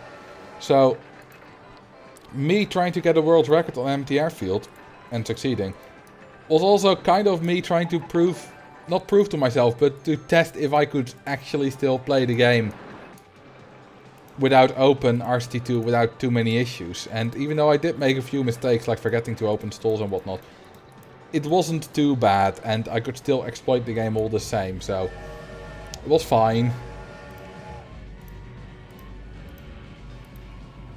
Thank you for the 1 month. Or just for the sub, I suppose. Not about Abbott.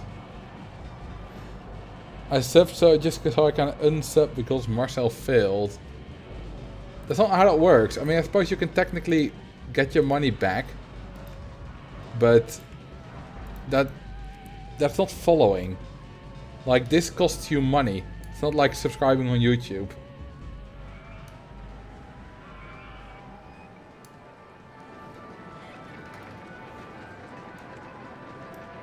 Okay, that's all the stuff fixed.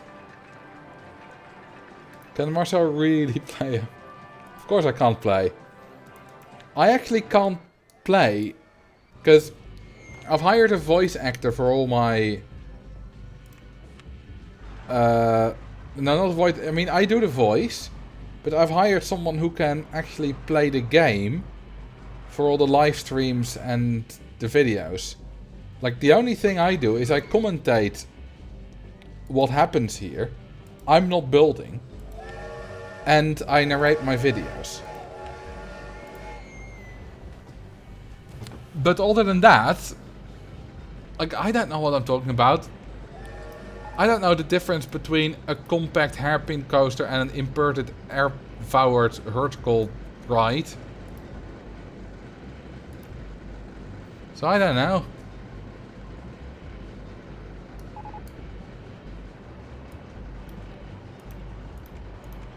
Okay, well, that's a good coaster. What's the person who plays for you like? Oh, they're a total asshole. But, you know, they're really cheap. I don't need to pay them much. So it's fine. You at least keep your player fat and clean. Well, they work in a sweatshop in Bangladesh, so... I don't know, that's not really... I don't really go about that. Okay, let's get some money. And some choo-choos.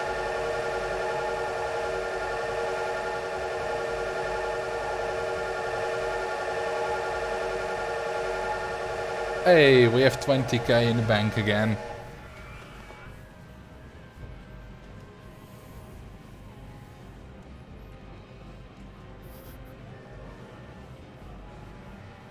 Nice quote, Max. We could send you streams of our scenario play and you would comment then as if you played. That would be fun. That would be boring. Like, it would be fun for maybe 10 minutes. But then it would be boring.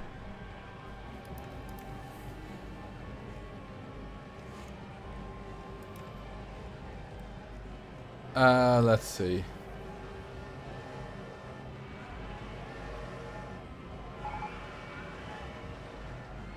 What am I going to build? What to build? What to build? How about an inverted vertical coaster? Right here. Can we actually buy some more land? Here? Yes, we can.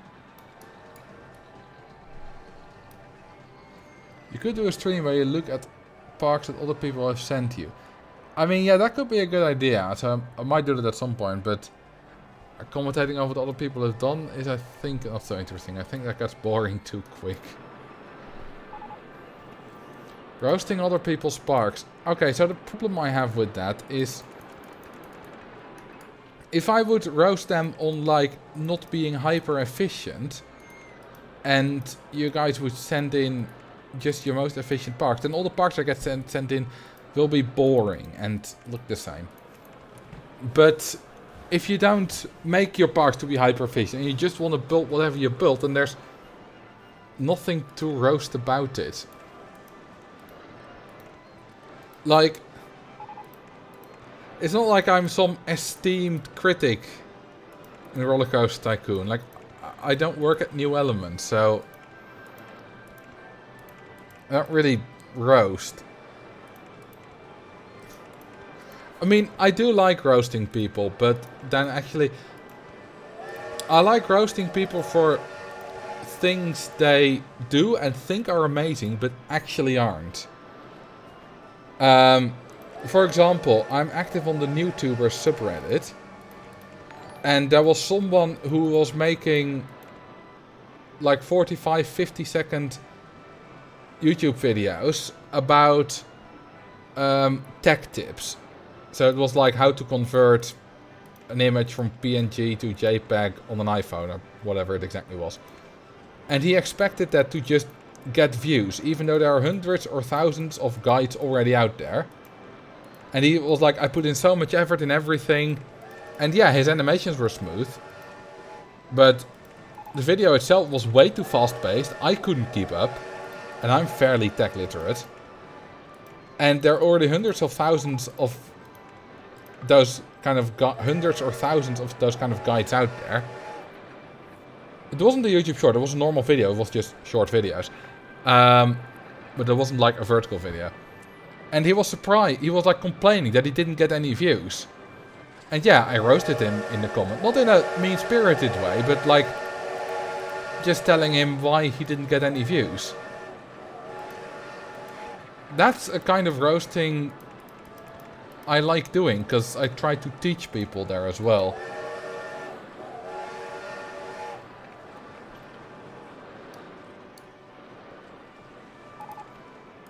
By the way, you can't look this up because the thread is now deleted. Not that you guys would like harass him anyway. It's not like, not that he even deserves to be harassed. He's just trying to make good YouTube videos. And they just weren't very good. But yeah, that's my... I don't know if any of you are like aspiring YouTubers. But one thing that I see a lot on those kinds of new YouTubers communities is that people think they deserve to get views and their video will get views just because they put in a lot of effort. The problem is the effort they put in is often in things like flashy animations or you know, a really well-produced thumbnail. And yeah, that helps. It makes the video a little bit better. But if the content isn't good, like if you're just a normal Let's Player, like you know your game fairly well, but you're not exceptionally good, and you make like all kind of cool cuts and expensive graphics and whatnot, that doesn't make your Let's Play suddenly good. It's, you know, the content itself needs to be good, and people often forget that.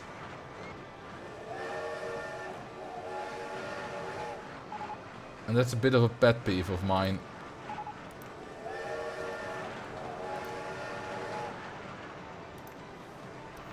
And I think my channel is a good example of that.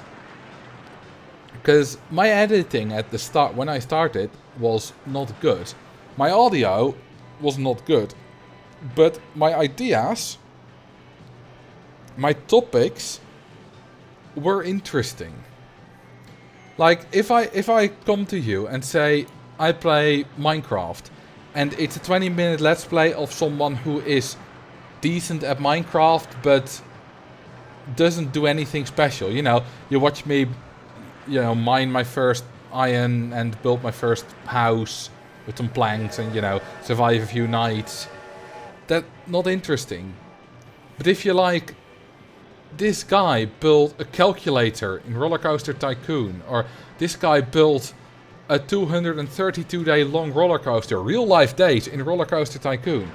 Even though my videos were bad, and from a video production standpoint, the ideas were interesting. Now, I had 2 years of experience in making Roller Coaster Tycoon content before I did YouTube on like Reddit and whatnot. So it's not like I started from scratch. But I had something I was good and unique at, and that helped me a lot. And yeah, if you don't have that, you're gonna have a lot of harder time getting views. Yeah, promotion is important as well. But you need to give people a reason to start watching you in the first place. What about a stream where I make one overly long, ultra complex, huge intertwined knot of a compact inverted coaster, cause the entire part like a messy carpet from hell? I mean, no, that's boring.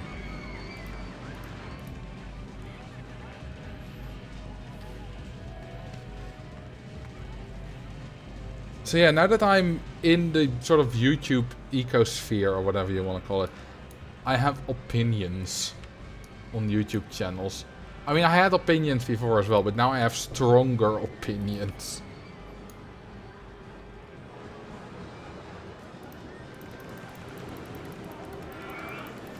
Can we have an ASMR video with you whispering about coasters?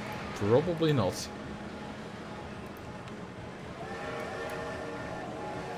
More powerful opinions. Well, probably more legit opinions at least. Because I know more about, you know, how stuff works.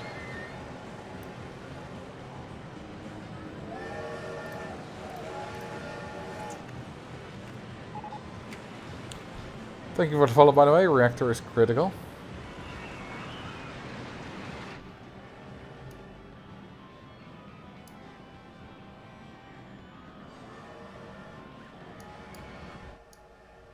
Park is coming along nicely. Let's see. What are the stats on this baby? 742779563. Name the park. Wow, again. That's 3 park names in one stream. That's... Sometimes the park doesn't even get named at all. Just don't go back to the Lord Marcel days you once talked about with more powerful opinions. It wasn't really my opinions that were the problem then. Six Flags North France. Nice.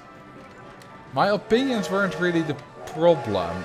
My problem in those days, like 2016, 2017, was more that I was like, hey, look at me. I'm so good at the game. Admire me. Well, not really that far, but, you know. I really like to show off. So yeah, that wasn't really anything to do with opinions, but more just me liking to show off a little bit too much. Drinking is healthy. Depends on the kind of drinking. Name the bobsleigh Robert Sleigh. Ah, nice wordplay.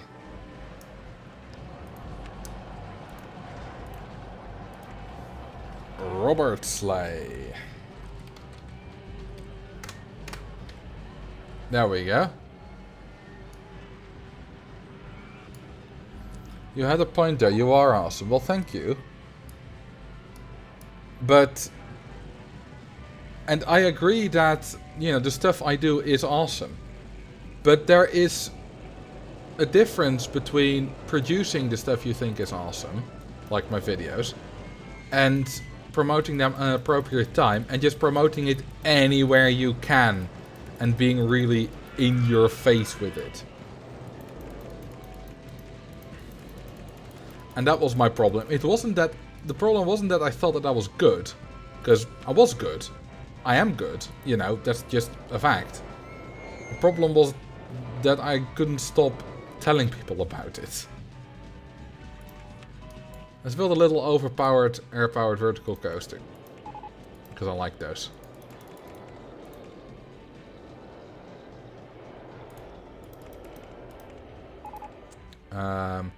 Doesn't... Oh, just fit if I... Yeah, just about fits. Is there such a thing as a good hardline twister coaster? Yes, almost all hardline twister coasters... Well, maybe not almost all, but quite a lot of hardline twister coasters are great. So, the problem with this, and I've gotten a lot of comments about it as well, you know, people that are like, oh Marcel, can you beat a scenario with only hardline twister coasters? Ooh. And then my reaction is always, well, in my head it's always like, yeah, sure, that's easy. Like, not always. Like, if gets only like gentle rides, I need to use only hardline twisters. Yeah, that's not gonna work. But in like a scenario like this, that's easy, because hardline twister coasters are good because they're coasters. They have a decent throughput. You can charge good money for them. Like, guests still want to ride them. If you just make some smallish designs, they're fine. Like, they have terrible stats for a coaster, like the EI comparison or whatever, but the excitement doesn't really matter. Especially if you charge for the entrance, for the park entrance. So, the problem with those challenges is just that it's not difficult. Like, okay, and so this is a problem I have as well with the, like, I could, like, beating Amity Airfield with only hardline twister codes. I could probably make a video about that, but it's not really difficult. Then again, I've also made a video about how it took me 400 hours to beat a scenario, and that was also not really difficult, so... And I just made a story about it, so maybe I could do something like that. I don't know.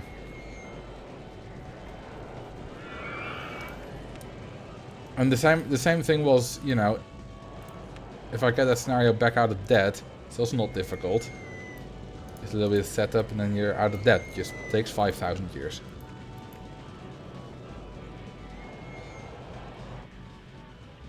Is that a point or a period? I mean, it depends.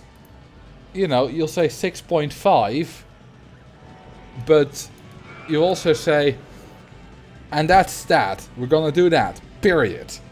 Like, it just depends on the usage. So it's both.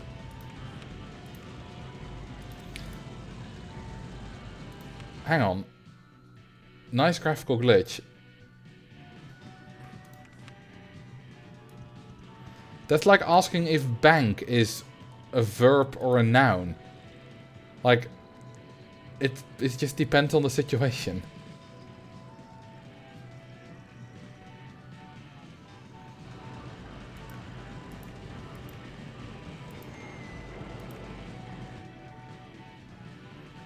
Nice glitch. I've never seen that glitch before. Yeah, the ship is quite cursed. Here in Sweden we use a comma to denote fractions. We do in the Netherlands as well, but I tend to use the English way because I need to do it in my videos. I need to do it whenever I talk, well, whenever I talk in English, you know, on Reddit or in Discord. So I've swapped. Even if I talk Dutch now, I will use the English way.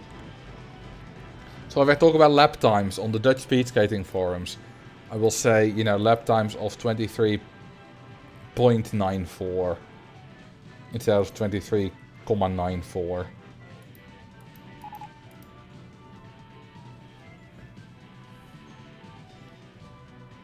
It looks like it's in the wrong lane, yeah, especially now when it's not clipping through it. Like, that looks so weird. That looks like it's all kind of Escher-like. Like it's not aligned well or something like that. Now at this point it's clearly a glitch. So it's not as great as an illusion. I hate that in some programs in Germany it is point and in some it is comma. In programming, I've never seen anything other than point. Feels like this version has some big bugs. Yeah, but it's a development version, so that's fine. That's also why development versions aren't allowed in speedrunning. That was my idea, actually. Because most development versions are fine, but every now and then a development version has a crazy bug, and there have been a lot of development versions, and I wouldn't be surprised if there was some kind of development version at some point which randomly like doubled the park value or greatly increased guest generation or whatever. And imagine everyone just using that particular development version because it has a game-breaking bug. So only official release versions are fine. And there are still differences between versions. That, you know, some are better for some scenarios, some are better for other scenarios. For example, if you want to do Forest Frontiers in OpenRCT2, you want a version that's older than something like 0.4.0. I don't know exactly when it changed, but something changed around that time. Oh, it's not just a pirate ship, apparently. I think this may have been introduced like just now, because when I restarted the game, I updated. And I think that update made this change. It's here as well. I think it's super recent. Get the giant garden theme and play some big bugs. I already have the giant garden theme, so I can definitely do that. Also, haha, bugs. Are they updating the graphical engine? I don't think so. It's probably like a misplaced minus sign or something somewhere. Very often that kind of stuff is a really simple error. Thank you for the follow, Sir Penguins.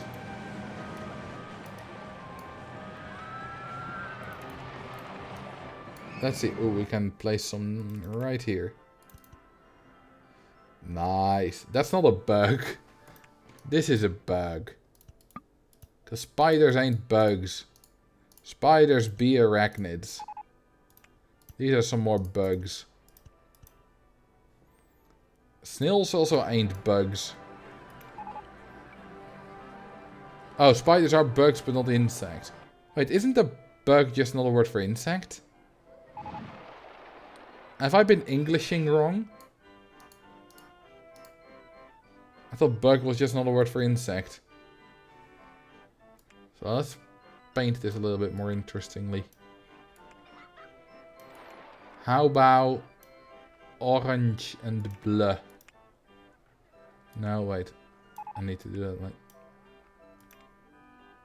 No. Dang it. I need to select the goddamn paintbrush.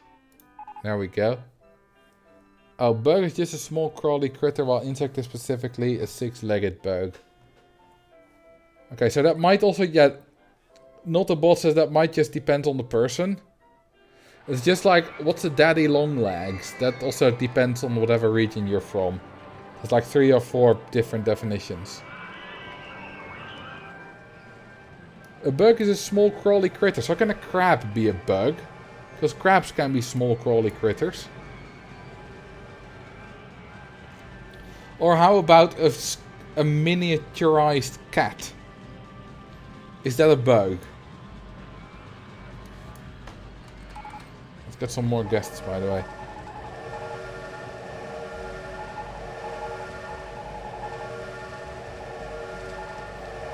I still love that train. It's madness. And now we don't have enough hand demon anymore. Micro cat wouldn't be a bug. Why is that train so loud? It's not even in the window. Oh, it's not anymore. That was just from it being in the window earlier.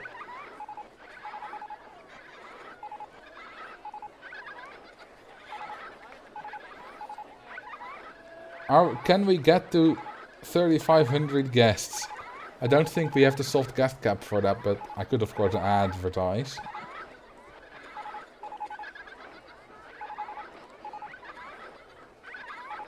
Anyway, we have 2,500 guests in the park.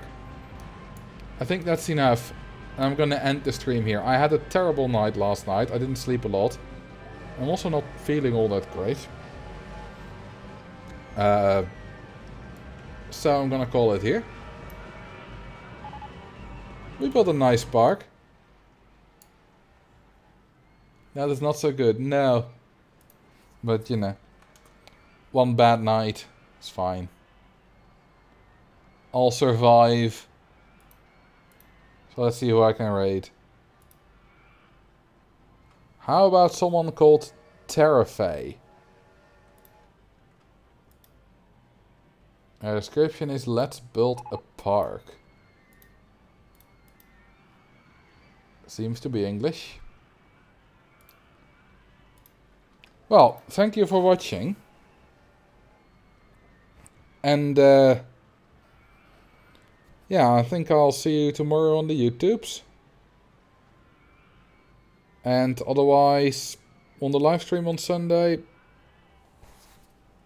you know, we'll see. So thank you for watching. I wish you fun. I hope you have fun at the next streamer, Terrafay. And I'll see you next time. Bye bye, and good night.